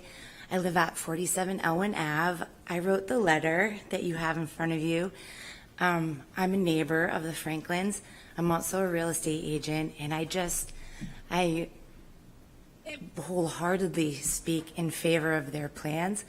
I think they are beautiful. I think they absolutely fit in the character of the neighborhood. I think that they would, that their proposed renovation and addition would continue to elevate the neighborhood and really draw out the charm and character that we have in Little Harbor, and super proud to live there, and I hope that you grant them their requests. Thank you. Okay, thank you. To, for, or against? Thank you. My name is Chris Hackett, 47 Elwyn Ave. And I think it's important to, if you go into the structure, I definitely feel it fits into our neighborhood. But I think it's important to think about what's changed. I mean, we have tons of families in our neighborhood. You know, with COVID happening, I work from home. My children are at home. I mean, I wish I could be here asking for myself to be putting on a garage and everything else, because we need it. It's, you know, the house gets small quickly. I mean, we can't be pushing back on families that want to be in our community. And, you know, it is a great neighborhood. The houses are close. And, you know, with the times, People need more space. And I think what they're asking for fits right in. So I hope you're able to approve it. Thank you. Thank you. 2 for or against? Thank you, Madam Chair. Again, for the record, Derek Durbin on behalf of the applicants. I did just want to address a couple of the concerns that were expressed by Mrs. Feintook and the others. I mean, number one, I obviously went into the Fisher v. Dover in the narrative that I submitted to the board, but what was before you then, just to clarify for if there was any confusion between the plans that were before you in March and plans that are before you now, that was to allow 38% building coverage is actually 37.6%, where 25% is allowed, 33% exists. So that was, or 33.4 actually exists. That was then. Also, there was a rather large wraparound porch in the front that was proposed that would have encroached at least equally to the existing front porch, but it was much larger in scale. It was, I think it was about 3 times what is being proposed now. They're also impacting the secondary front yard as well. So I did just want to address that. With respect to the concern about light views, privacy, light, air, space, I mean, I do think that is a legitimate concern anytime that you have an expansion of a non-conforming structure that's within the setbacks and encroaching. Here we're actually taking everything out of the setbacks. Related to the hardship itself, I did address that, so I don't want to really go back into that. But what's interesting here is that this property is more constrained with respect to the setbacks. They're actually more stringent on this property, but we're still meeting them with this proposal. I understand that the neighbors, a couple of them might not like the design, or at least one, and her friends are here to support her. But we're going to be more than double the open space requirement. We're actually increasing open space beyond what exists. So we actually are opening the property up more than it is now, and the height is actually that's proposed is, as I pointed out, it's just a fraction over 27 feet as measured under the Portsmouth ordinance, so about 8 feet below what's permissible in the district. So I did just want to point that out. Mrs. Feintook's property is 32% based on the assessing card, so it's roughly about what we're proposing here as well, which is a reduction from what exists. So I think the hardships are obvious here. But with that, I thank you for your time and consideration, and I'm going to lose my voice anyway, so I'm going to stop speaking. Oh, Here's a question for you. So I believe that this application does not implicate Fisher v. Dover. I think mostly because of the removal of the wraparound porch, which largely drove some of the additional lot coverage on this. However, this was rejected in March due to overcrowding and overbulking, and it was not the wraparound porch. It was the extension off of the house and the construction of the garage. So how does this not also create overcrowding and overbulking when that part is the same application? Well, I guess to answer that question, so what is proposed now is a smaller footprint than what was proposed then, and overall is smaller than what was proposed in terms of livable space, everything else. What was proposed previously with the addition, the rear was 775 square feet. What's proposed now is 684, the footprint. The wraparound porch was 382 square feet. What was considered in March, what's proposed now is 127 square feet. With respect to the overcrowding of structures, that would mean that every property almost in the surrounding area is overcrowding the land. And if that's the case, I would argue the zoning ordinance is invalid as it applies to this area, is challengeable with respect to building coverage. And Over bulking, with all due respect, I completely reject that as a rationale for denying any variance request, because I don't think that speaks to any purpose contained in our zoning ordinance. I think overcrowding the land does. But over bulking, I think, is now you're getting into massing and issues that are probably, if in the historic district, would be appropriately considered by the HDC, but in a situation like this where we are literally removing everything out of the setbacks and vertically expand, and yes, we are expanding, but we're expanding in an area that's already occupied by structure, and we're vertically expanding, but we're expanding below what's allowable under the ordinance, I think is a completely appropriate use. I think it is substantially different than what was before you. So I do think it, I've said what I said, but I think it meets the spirit and intent of the ordinance. And I think in a lot of these instances, to be honest, that the ordinance shouldn't address it shouldn't require applicants even to go through this process in some instances like this. I do think it should when you're vertically expanding within a setback. And I hear it, I understand, don't like the design, but this was already developed over lot coverage long before zoning existed. Any other questions? Okay, thank you. 2, 4, or against?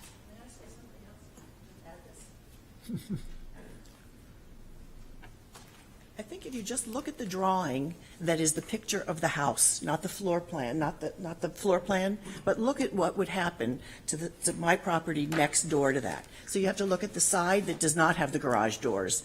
Just look at that side and imagine seeing that. And it's 3 stories high and as long as it is.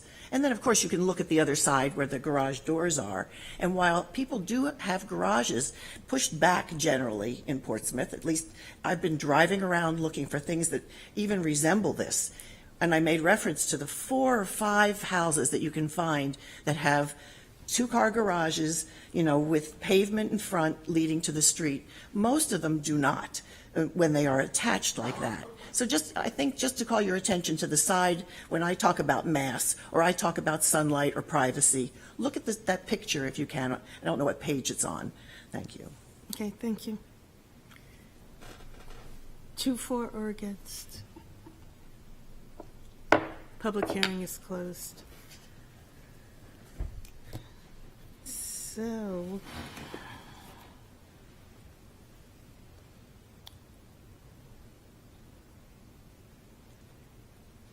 do we need more chocolate?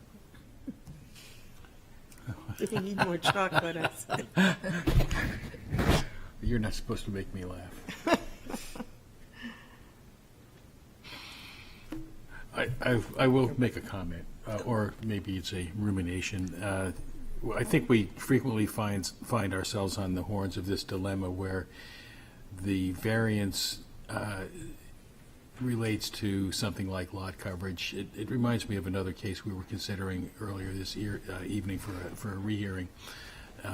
Not that they're exactly the same, but it's something that there seems to be an underlying inadequacy in the zoning ordinance that really doesn't give us much guidance, any guidance, in terms of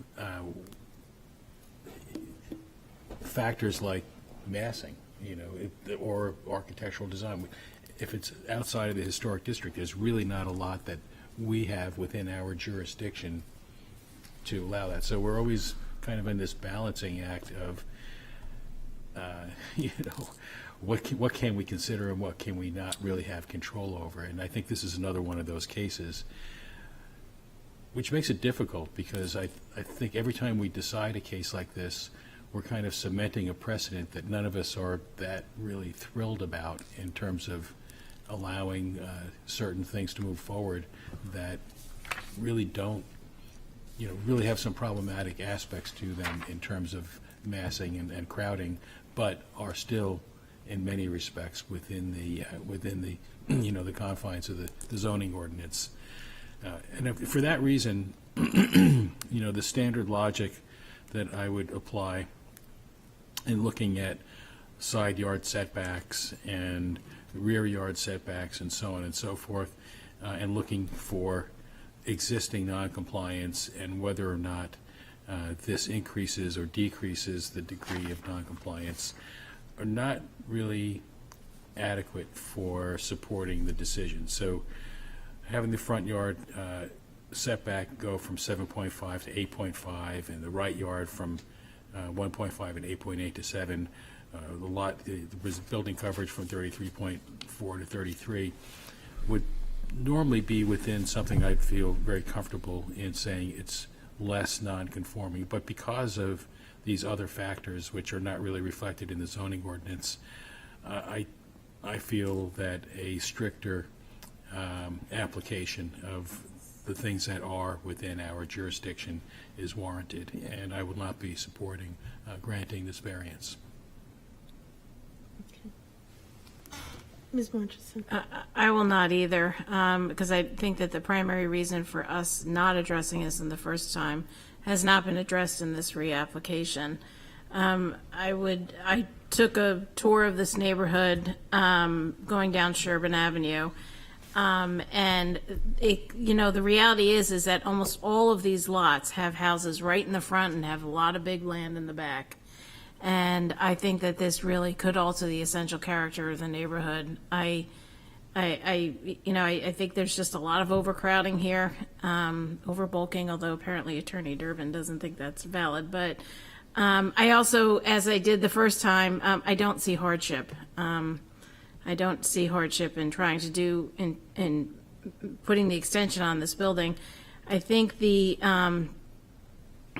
I don't think that this actually brings it slightly more in conformity with the front yard setback by a yard, which is good, but the right yard setback, with the removal of the garage, it actually decreases the conformity in terms of, again, by 1.8 feet by the, as to what is there now. So I just do not feel like this application addresses any of the criteria, any of the reasons why I voted against it the first time. And I note that really the rest of the neighborhood, except for maybe it's on page 204, there's one on Sherburne Avenue, 11236, and there's a couple of lots. Well, there's two lots on the other side, 11238 and 11242, but they're all substantially the same. They all have the building right in the front and big yards in the back. And that's concerning to me. 6, 7, 8, So. 9, 10. Ms. Gifford? I think that we've got a Fisher v. Dover problem. The same variances are being requested. The change between the initial request and this request is not that significant. Do that now? And so I don't think we have the ability to consider this. I don't think we can invoke that at this point. It's too late? We heard the Damn, I petition. got confused about when it had to come up. Yeah, it was very brought up, beginning. someone brought it up earlier when we started the That's evening, when and the nobody. applicant's Yeah, and attorney nobody actually spoke brought it to it. It might have been better if we had discussed it as a board a little bit more thoroughly. I'm so Well, sorry. We all saw that that was brought up by the city, and, But you are correct. Oh, boy. I missed my timing. I apologize. I mean, I just assumed it was in our packets and no one had thought it important to bring up, so I. You made that statement, Madam Chair. You, after the applicant's attorney brought it up, you made a statement saying, I don't see, I mean, you kind of looked over the board and said you did not see Right. signs that I didn't anyone had get that it. I'm concern. sorry. Right. It's okay. What do we want to do then? Mr. Ram? I had some additional commentary, if I may. Yes, yes. Okay, thank you, Madam Chair. So, a couple of the trends that we're seeing in Portsmouth right now, this is an example, one of the two of them. One is buying properties, completely tearing down a structure and building something entirely new on it. We had that as a request for rehearing earlier tonight. This one is our other major trend, which is that people who in the past might have simply looked around and bought a new property when their lifestyle or their situation had changed, would say, hey, my house isn't big enough for me anymore. Look around, go find that next bigger house because it made the most economic sense with the absolute lack of inventory the very, very high prices that we have for homes, particularly in the seacoast of New Hampshire, particularly in Portsmouth, and also interest rates. That's really sort of driving this trend of, hey, now the economic thing that makes sense is stay put and bulk out my property to the maximum extent that I need to get all the things that I'm looking for in what would have been my next home, but now is going to be my, currently staying where I'm at forever home. I wasn't here for the March meeting. Actually, I'm kind of glad I missed it because I did go back and watched the YouTube on it to get a sense of what took place and the board's deliberations on it. But you guys are stuck in conference room A, which I always hate being in conference room A. So, but during that discussion, I did pay close attention to what was said. I guess one of my big concerns is there was a sense of, hey, the applicant has a right to go up vertically, so we really can't impinge upon that. And I disagree with that, and I do think that Ms. Margerson has a good point. So what is the applicant proposing here? So I'm looking at page 211 of our package, sheet AD2 of the applicant's drawing package, kind of goes through what the breakdown is. So doing the math of the lot being 5,925 square feet. So the current coverage is 18% is the current essentially two-story with a small dormering on the third floor structure. What is the applicant says, hey, I'm got the same overall total coverage that I had before. So what are they giving up? Well, they're giving up a one-story garage. It's got a bit of a pitch to the roof, but not terribly high. So it's essentially a one-story garage. A deck. So the deck is 5% of their total current coverage of roughly 33% that they say, hey, I'm just duplicating the same coverage that I have now. That deck is 2 feet off the ground. So it's not very high off the ground, and is no imposition really from a visual standpoint. They're giving up part of a porch. So that's what they're giving up in terms of coverage, is those relatively, a one-story porch, a 24-inch high deck, and a one-story garage. What they're proposing on creating is again, probably technically 2 stories with dormers, but boy, they're pretty big dormers. And if you look at the third floor plan, it's a little further along in the packet. I mean, it's a fair amount of room up there that the applicant is now going to be able to take advantage of. So we're trading those things for this much larger thing. And yeah, okay, they are allowed to create, increased vertical height, but this is a non-conforming structure, right? So that original 18%, sure, they can go up with that. I would even give that for the additional 7% that you have, you could, maybe bulk up, as the term that we're going to use, and bulk up in that area as well. But the applicant is asking to go beyond that. What did they give up from the last application of this one? I personally don't think Fisher v. Dover applies. I do think they gave up just enough that Fisher v. Dover didn't apply, but they didn't give up much, because as has been pointed out by some of the speakers tonight, they gave up a porch, and they took away about 1.5 feet on the width of their mudroom and narrowed that up a little bit to try and reduce back the total footprint there. And that's about all that was given up from the March application to this application here. So I do think that Ms. Margerson has a point. We don't have, as Mr. Rossi's talked about, like direct discussion in our zoning ordinance for this board at any rate, historic district more so, in terms of massing. But I do think we have, the one thing we can rely upon is the characteristics of the neighborhood. So one of our criteria goes back and speaks to, are you in keeping with the overall characteristics of the neighborhood? So a couple sheets before this, on page 209, the applicant is trying to present this idea that, hey, I'm the same as everyone else in the neighborhood, because look at these lot coverages. Really, they're similar, some cases kind of smaller than what they have. But I think the real key there is as I think some of the abutting property owners have indicated, is okay, they are a good size house, but the other out structures that are taking up space and the footprint really aren't terribly imposing overall to the neighborhood. So I do think we are looking at a substantial change here. It is good size, a good size addition that's being asked for here. Understand the motivation for it. Does it speak to our criteria? The only thing that I think this has going for it, to try and be fair on both sides, is that everything that's being asked for, this larger massing, this bulking, if you want to call it, is within the setbacks. So traditionally, when we talk about light and air, We are talking about setbacks, more than total coverage overall. And I think the thing that is also helping this particular applicant in this case, is that it is a corner lot. So on two sides, really, you kind of have open space on both of those. So the idea that you're going to be casting shadows is somewhat less. And then heading out that direction, really the most affected property a little further on Lincoln, again, is more towards the back end of the property rather than, you already have an existing mass towards the front of it. So I think that's about the only thing I see this has going for it in terms of not being a negative imposition and having some elements of hardship. But overall, I think this is a major different trade from very low-lying structures to a much taller structure.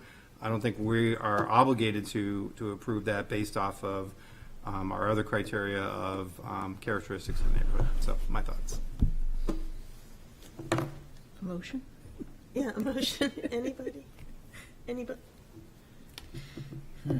More comments, more discussion? I think the characteristics of the neighborhood argument is a interesting one, and it's another one that speaks to the dilemma that we face in how do we define the characteristics of the neighborhood. Some argue that it is really based on more like what is the permitted use of the neighborhood, and is this in conformance with the usage in that area, and it is. So even that is not totally clear, and in most cases, I will also say that relative to some pertinent to some of the points that Mr. Ayoum brought up, I do like to see us able to accommodate the needs of growing families within Portsmouth in the constraints of the reality of the real estate market that we have right now. But all that being said, on balance, I still don't think I can support this particular proposal as it sits. Motion, anyone?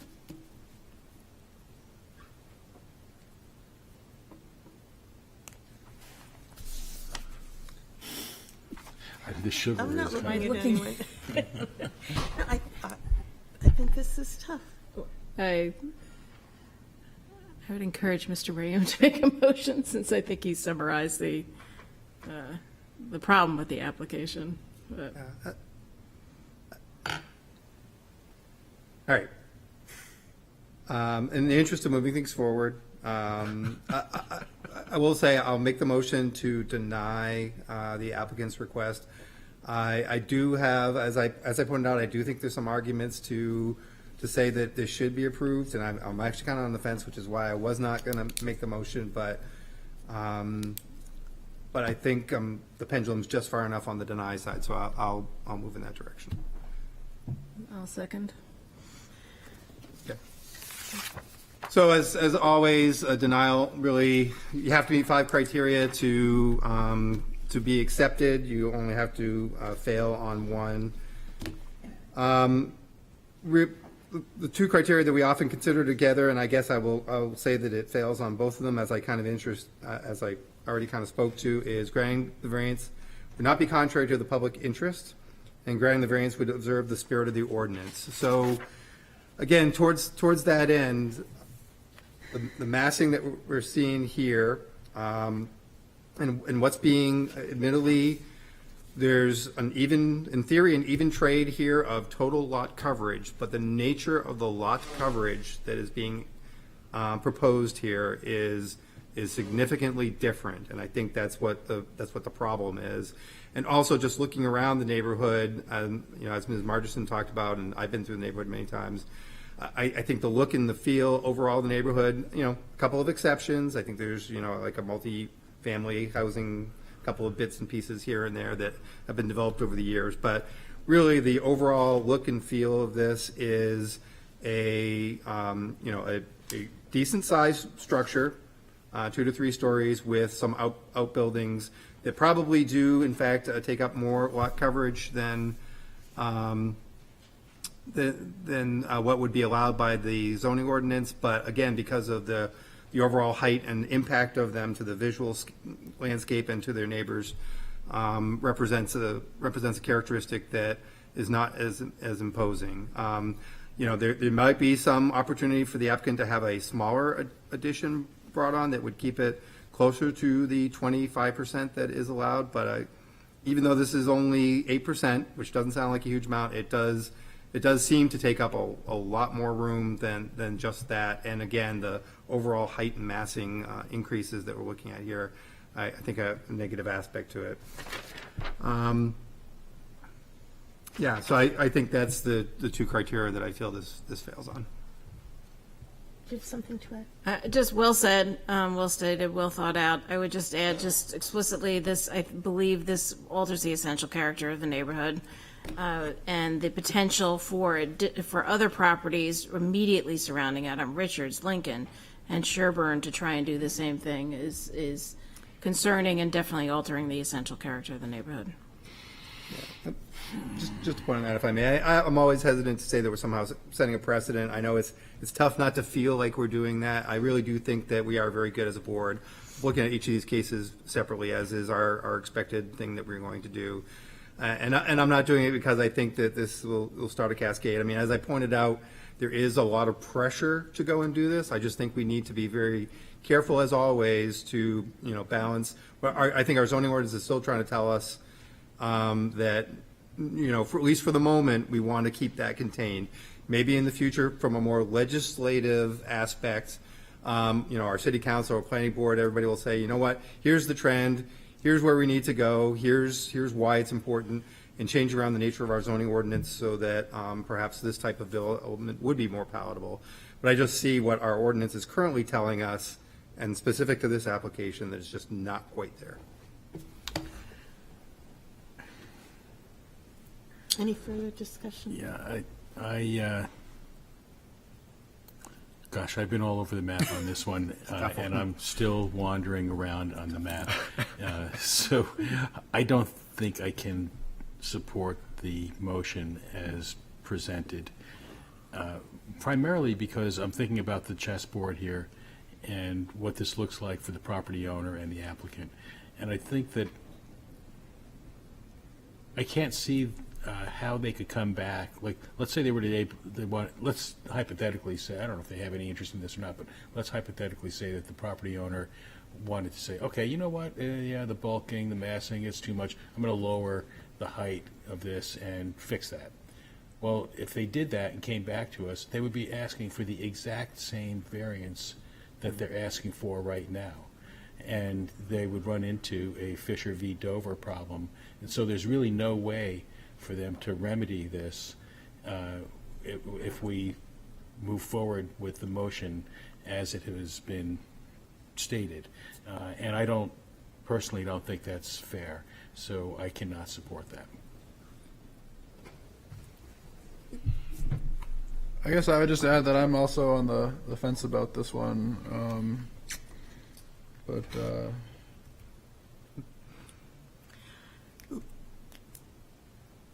Did you want to say something else? Just briefly, addressing Mr. Rossi's point, the reality is that there needs to be finality with decisions. And we've already dealt with this application once, and they're getting another bite at it. Some feel that it does implicate Fisher v. Dover. And we're not an advisory board. We need to make the decisions, and there needs to be finality for the abutters, for the zoning ordinance, and even for the applicant. So.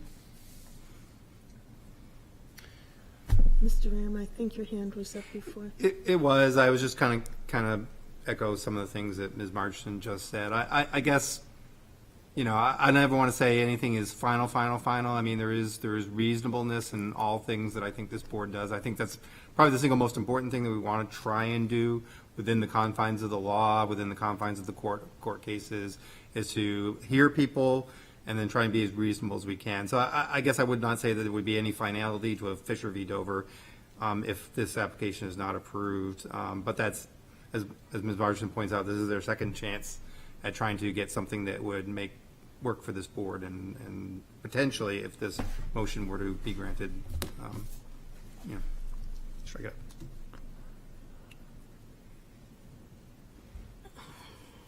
I'm not even sure what I'm going to do now, but I found Mr. Rossi somewhat persuasive. And I don't have a problem with people coming back again. I think it's okay to come in with what you want and learn from the process. That's what happens. The relief that they're asking is just about nil. I mean, we're talking percentages here, tiny percentages. The setbacks are met, so light and air shouldn't be an issue. If we wanted more, there could have been a bigger setback. It's no different than it is now. And while trends are troubling, I don't think this is the place that we're going to necessarily, nor are we here to stop them. If this were the HDC, I would have plenty to say about this building, but it's not. And so I think I will have to vote in favor of this. I just want to weigh in. Yep, you may, of course. You know, to Tom's point about whether or not a denial will invoke Fisher v. Dover. The denial is not based, or the application is not based, as far as I know, on the variance that it requests. It's based upon the totality of the application. So if the application came back, if we were to deny it tonight, if the application came back, even if they were requesting the exact same variances, but there was significant change in the application, it wouldn't invoke Fisher v. Dover. Because even though they're requesting the same variances, there has to be a change in the application. And as David pointed out, the difference between this application and the previous one is losing the side porch. As he said, it's not a big change because everything else is still there. Now, if we were denied tonight and they were going to come back with the exact same variance requests, it's not the variance requests that invoke Fisher v. Dover. It's the totality of the application. So, okay, You ready to vote? I'm ready to vote. So a yes vote denies the building. Okay. Ms. Geffert? No. Mr. Nano? Yes. Ms. Marchison? Yes. Mr. Rayam? Yes. Mr. Rossi? No.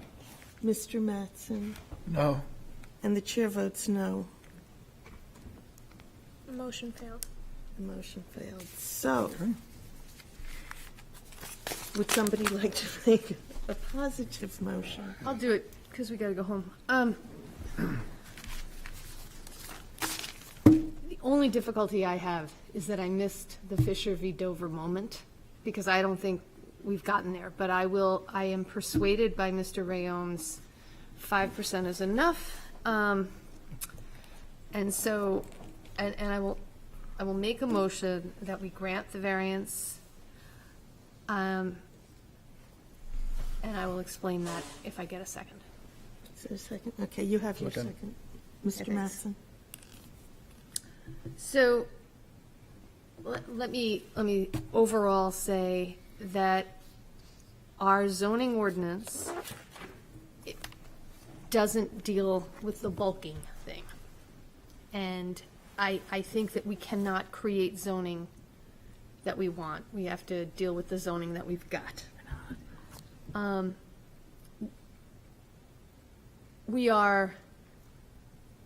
Once we pass the we're out of Fisher v. Dover thing, I think that the requested variances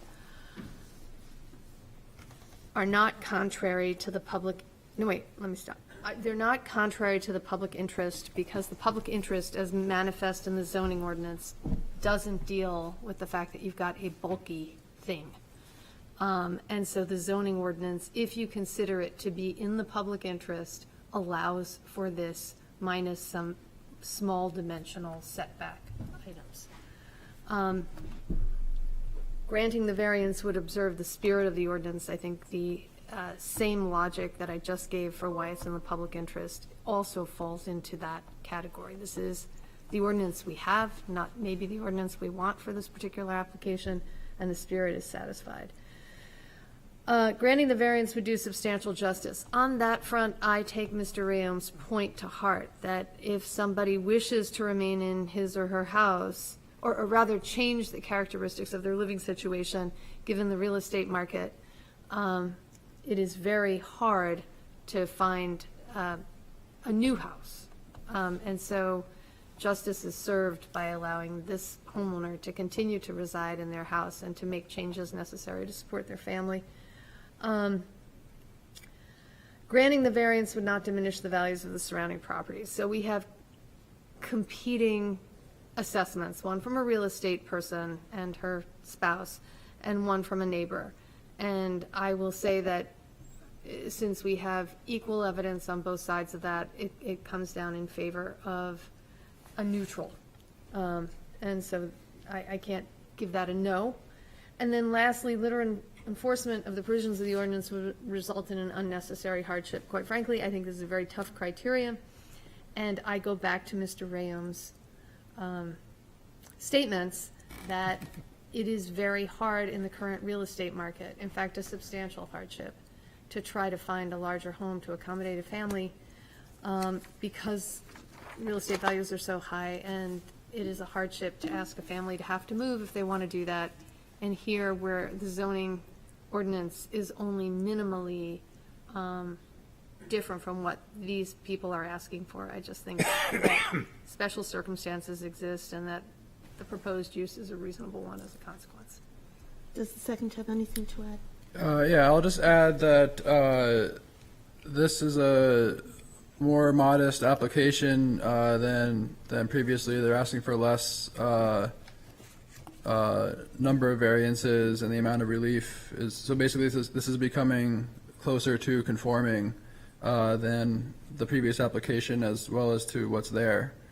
And then bulk is something that is not in the ordinance, so I just, even if I have my personal opinions on that, I generally try to put it aside because I have trouble quantifying or putting it objectively on the criteria that we're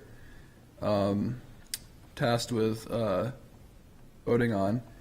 And furthermore, the actual addition where the concern for the bulk is all within the setbacks. So concern for light, air, and privacy have been addressed. The actual yard setback relief is for the porch, which is only 1 story. And for the hardship, this is an undersized lot. GRA is already a zone where 7,500 is the minimum lot, which is pretty small, and this is under 6,000 square feet, so it's even smaller, and that generally is driving the issues with, for example, building coverage, which is similar to the surrounding properties. But this is also a corner lot, so with those two criteria combined, that creates special conditions where there's no fair and substantial relationship for this property. So for that reasons, I support it. Ms. Murchison. So I'm not going to be supporting this, but I just want to correct the record in an important way. Overcrowding and overbulking is important with respect to setbacks. And the new structure is within the setback requirement on the right yard, and that it is 7 feet previously, and it's a much more significant structure. The garage is currently in that setback, and it's 1.5. The primary structure is at 8.8. This is in the setback, and it is actually a much more significant setback requirement. So overcrowding and overbulking is exactly what drives these setback requirements. And then Mr. Mattson actually touched on what is real hardship. Hardship is that there is something inherent in the land that means that the zoning ordinance There's no fair and substantial relationship between the primary purpose of the zoning ordinance and the application to that land. All due respect to people that are moving into the city or need to hunker down, but the reality is that financial considerations do not constitute hardship. Yes. Yeah, if I could just add, on page 212 of our packet, the actual addition, so it's proposed plot plan AD03. The actual bulk addition, which is the garage with the addition over it, that's all within the setbacks, which are the dashed lines. It's the new bulkhead, which is only, less than 2 feet tall, down to 0 feet, that is within the setback. Thank you.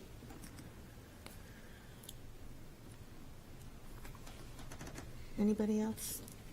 Okay, then we will vote, and a yes vote allows the project. Ms. Geffert? Yes. Mr. Mannel? No. Ms. Marchison? No. Mr. Rayum?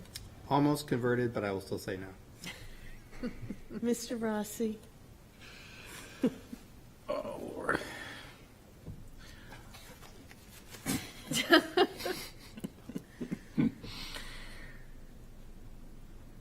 Yes. Mr. Mattson? Yes. The chair says yes. So you are approved. And for the poor people who've been waiting all night, we'll be with you in 1 minute. We're gonna talk really fast. Okay, you do that, and so am I. Or maybe I just don't have to read this at all. We need to. You have to motion to go past 10 o'clock. Oh, we have to vote, even though we've already gone. Is the Rule is no new business No- after 10 PM, so okay. we are looking at. Are we willing to waive this rule for these people? Madam Chair, I would move that we waive the 10 o'clock rule and Second. continue on for the last item. Okay, all in favor? Yes. Aye. Thank you. Okay. The request of Paula J. Reed, 2003 Revocable Trust, owner for the property located at 410 Richards Avenue. Whereas relief is needed to demolish and remove the existing detached garage and construct a new detached garage and associated drainage improvements, which requires the following. Variance from section 10.521 to permit A, 3.5-foot right side yard where 10 is required, and B, 30% building coverage where 25% is the maximum allowed, and 2, variance from section 10.321 to allow a non-conforming structure or building to be extended, reconstructed, or enlarged without conforming to the requirements of the ordinance. Said property is located on Assessor Map 112, Lot 10, and lies within the General Residence A District. Thank you. I'm Paula Williamson Reed, and I live at 410 Richards Avenue. It's my home. I bought it a couple of years ago. I have a garage that is a classic old Portsmouth garage that now kind of has walls that go in a direction other than perfectly straight. The foundation is not such that my architect feels that it can actually hold my car or that it's safe to put it in there. There's no electricity that runs through it. It definitely is in disrepair and needs to be replaced. In addition to that, I have a drainage issue. As such that the street is actually higher than where my garage is. The land slopes down towards it.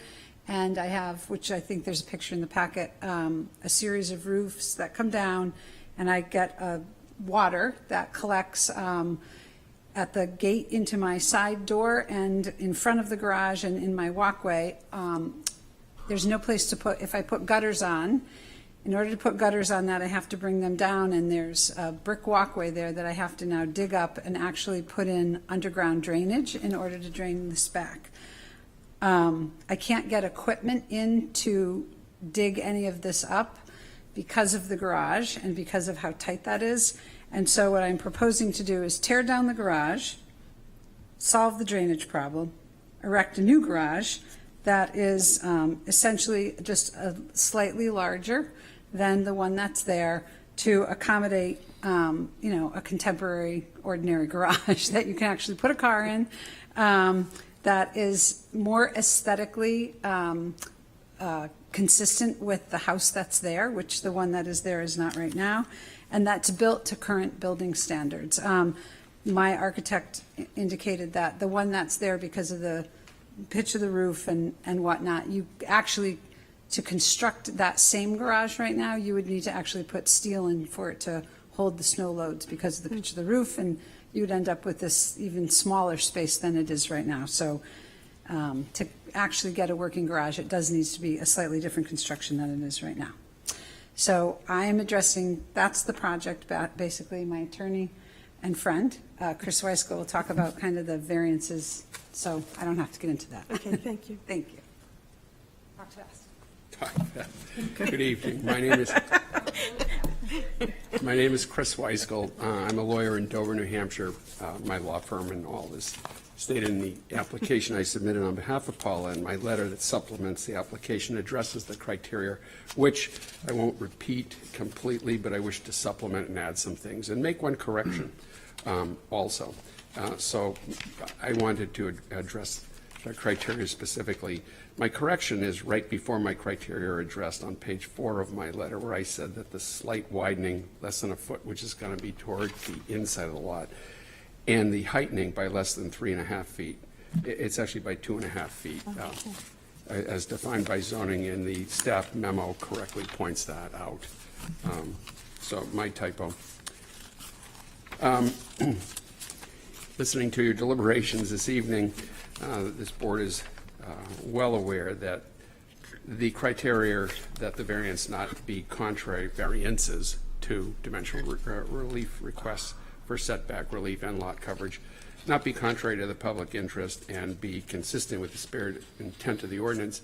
You know, our Supreme Court has said they're very closely related, and much of the facts that I address in my letter and in which to embellish here address both.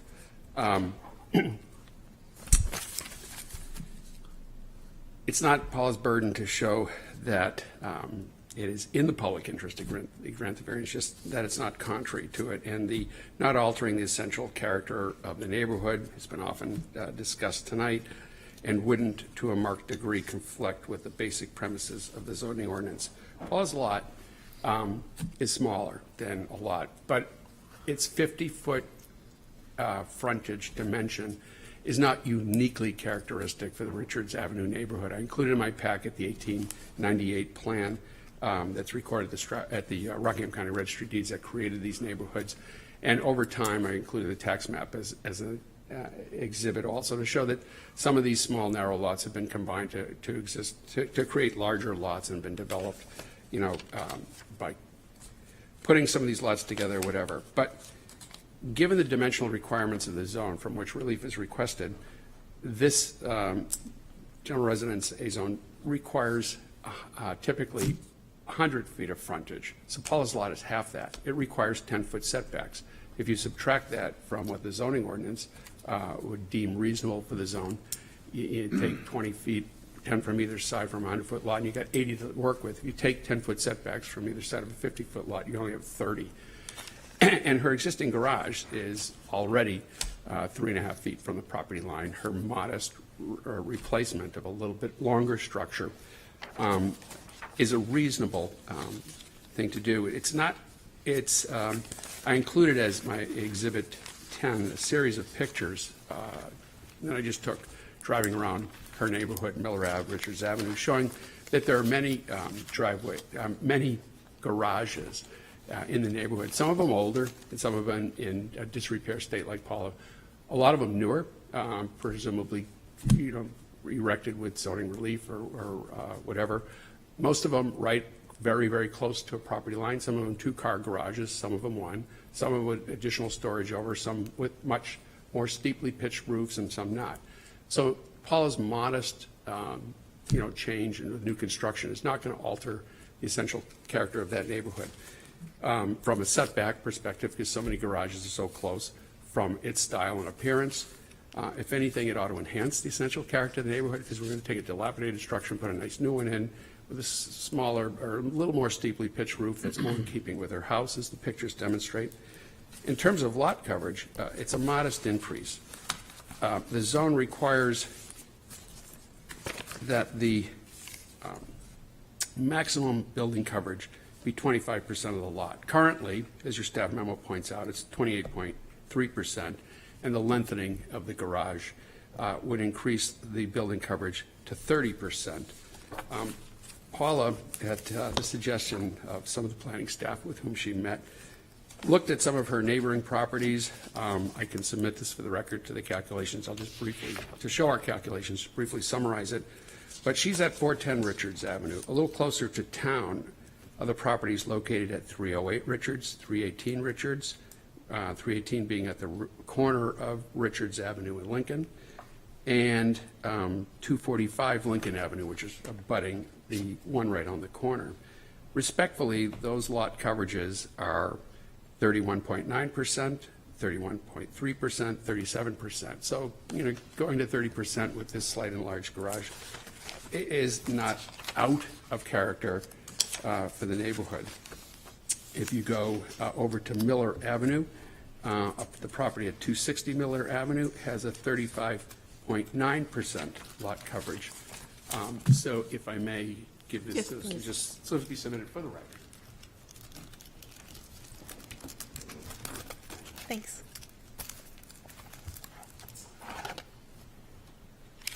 They're messy. They have crossouts because some of the math was done, and then when Paul and I met, we corrected the math and got them right. So I have recited correct percentages for you.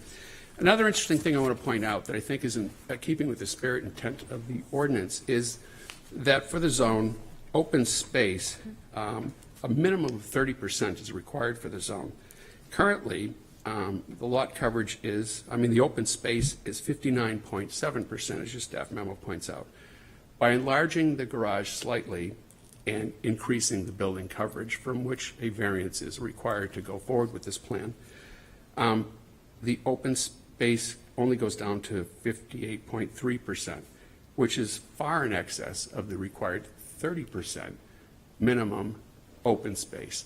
Building coverage and open space are sort of the reciprocal of one another. And if I go back to the fact that Paula's lot is smaller in size, though not totally unique for the neighborhood, but smaller in size, if it had a greater frontage, it would probably meet the open space requirement. All that is conducive to say she's not altering the essential character of the neighborhood. It's within the spirit and intent of the ordinance to keep this amount of open space and just modestly increase the building coverage size. Granting this variance would do substantial justice. That's where you weigh the harm Paula would suffer as against the gain to the city of Portsmouth if you denied the variance. And I think that's obvious here. It's hard to articulate what gain the city would have by insisting that either the existing structure stay or if any replacement was done, it conformed to the zoning requirement, which would require getting away from the setback 10 feet. There's just not enough lot coverage for that. Would it diminish surrounding property values?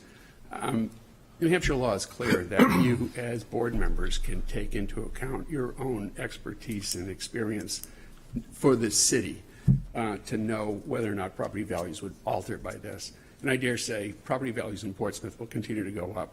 If anything, the improvement of this, the replacement of a dilapidated garage with a better structure enhance the neighborhood. Will it improve values? It's certainly not going to diminish property values. So I address hardship. The lot size is a factor here, as I explained with the open space and lot coverage point of view. But it's not, a hardship that runs with the land because she's not the only lot that's 50 foot of frontage and size. But the drainage and stormwater handling problem is a real condition with the land that, us lawyers for years have struggled. What's a hardship? Runs with the land, ledge. Yeah, I get it. Stormwater drainage is a legitimate thing to consider in this case. She's got a problem. She wants to fix it. And it's reasonable for her to get in there and fix it with heavy equipment and, put in drainage structures and put all this into her backyard, not to create a damp and worst condition, but a rain garden, which will be attractive and properly treat and drain this water and this type of remedial work for stormwater problems should be encouraged, among all property owners. So what does that do with the hardship argument? There are special conditions that exist with the land. So is there then a fair and substantial relationship to require that the dimensional requirements be adhered to? I don't think there's a fair and substantial relationship of insisting that those dimensional requirements be adhered to, given that there's these special conditions.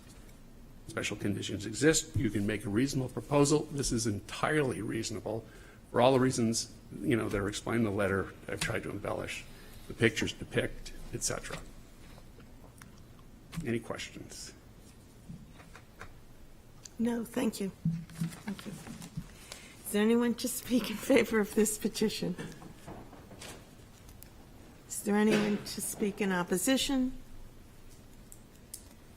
2, 4, or against? I feel like I should be asking for last call. David. Okay. David's recovering. So. Okay. Motion, people. Would somebody like to make a motion? It's coming right outside. I'm the most long-winded. You don't want me to make it. No, you stop. No. Like me, stop. Okay. Okay, I'll do it. Okay, thank you. Jesus. I make a motion that we grant a variance to Ms. Reed for the garage on her property and variance from, just pull it up, the. Building coverage. Yeah, no, I know, but I mean, I was going to. There we are.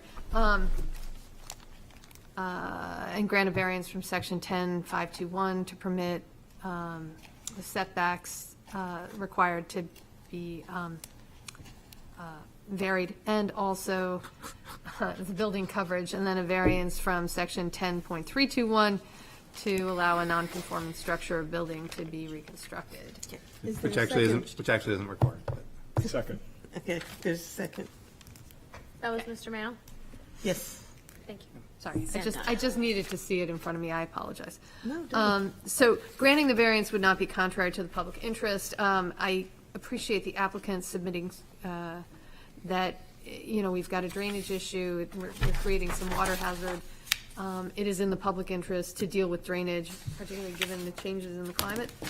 Granting the variance would observe the spirit of the ordinance. I do not think that the minor variation in lot coverage, given the character of the neighborhood, is outside of the spirit of the ordinance. I very much appreciate the pictures in the submissions, because you can see that adding a garage here is like every other property in this Richards Avenue neighborhood. Granting the variance would do substantial justice. It will allow for a property to avoid an issue that has arisen, and I think there is no contrary interest in preserving the zoning ordinance for this property without the variance granted.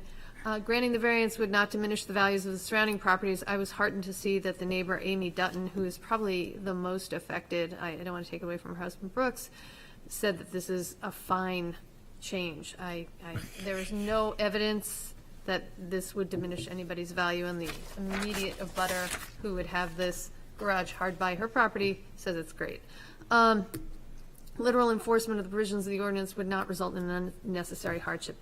Let me say that this property does have special conditions. 2, in particular, have been noted. 1, there's a drainage issue where the water is collecting and pooling and needs to be addressed. That is unique here for this property. The other is that the garage on the property apparently is a hazard because the walls are not straight. So those special conditions set this property aside, and the specific application of these ordinance provisions to this property would result in an unnecessary hardship that would be alleviated by granting the variances that I am proposing be approved. Does the second have anything to add?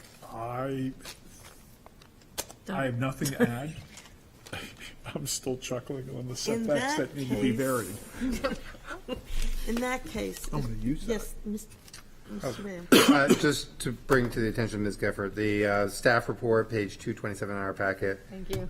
Does acknowledge that, or staff recommends the board acknowledge that section 10.321 was advertised. However, it is not needed and would not be included in the approval of the variance request. You did specify it, so I didn't know if that's something that you wanted to address. My apologies, I'll take that out. I want to let the lady build a garage, and whatever needs to get varied to allow this to go forward, I'm for. And it's just that my computer shut down in the middle and I couldn't look at the actual application, so I appreciate that assistance.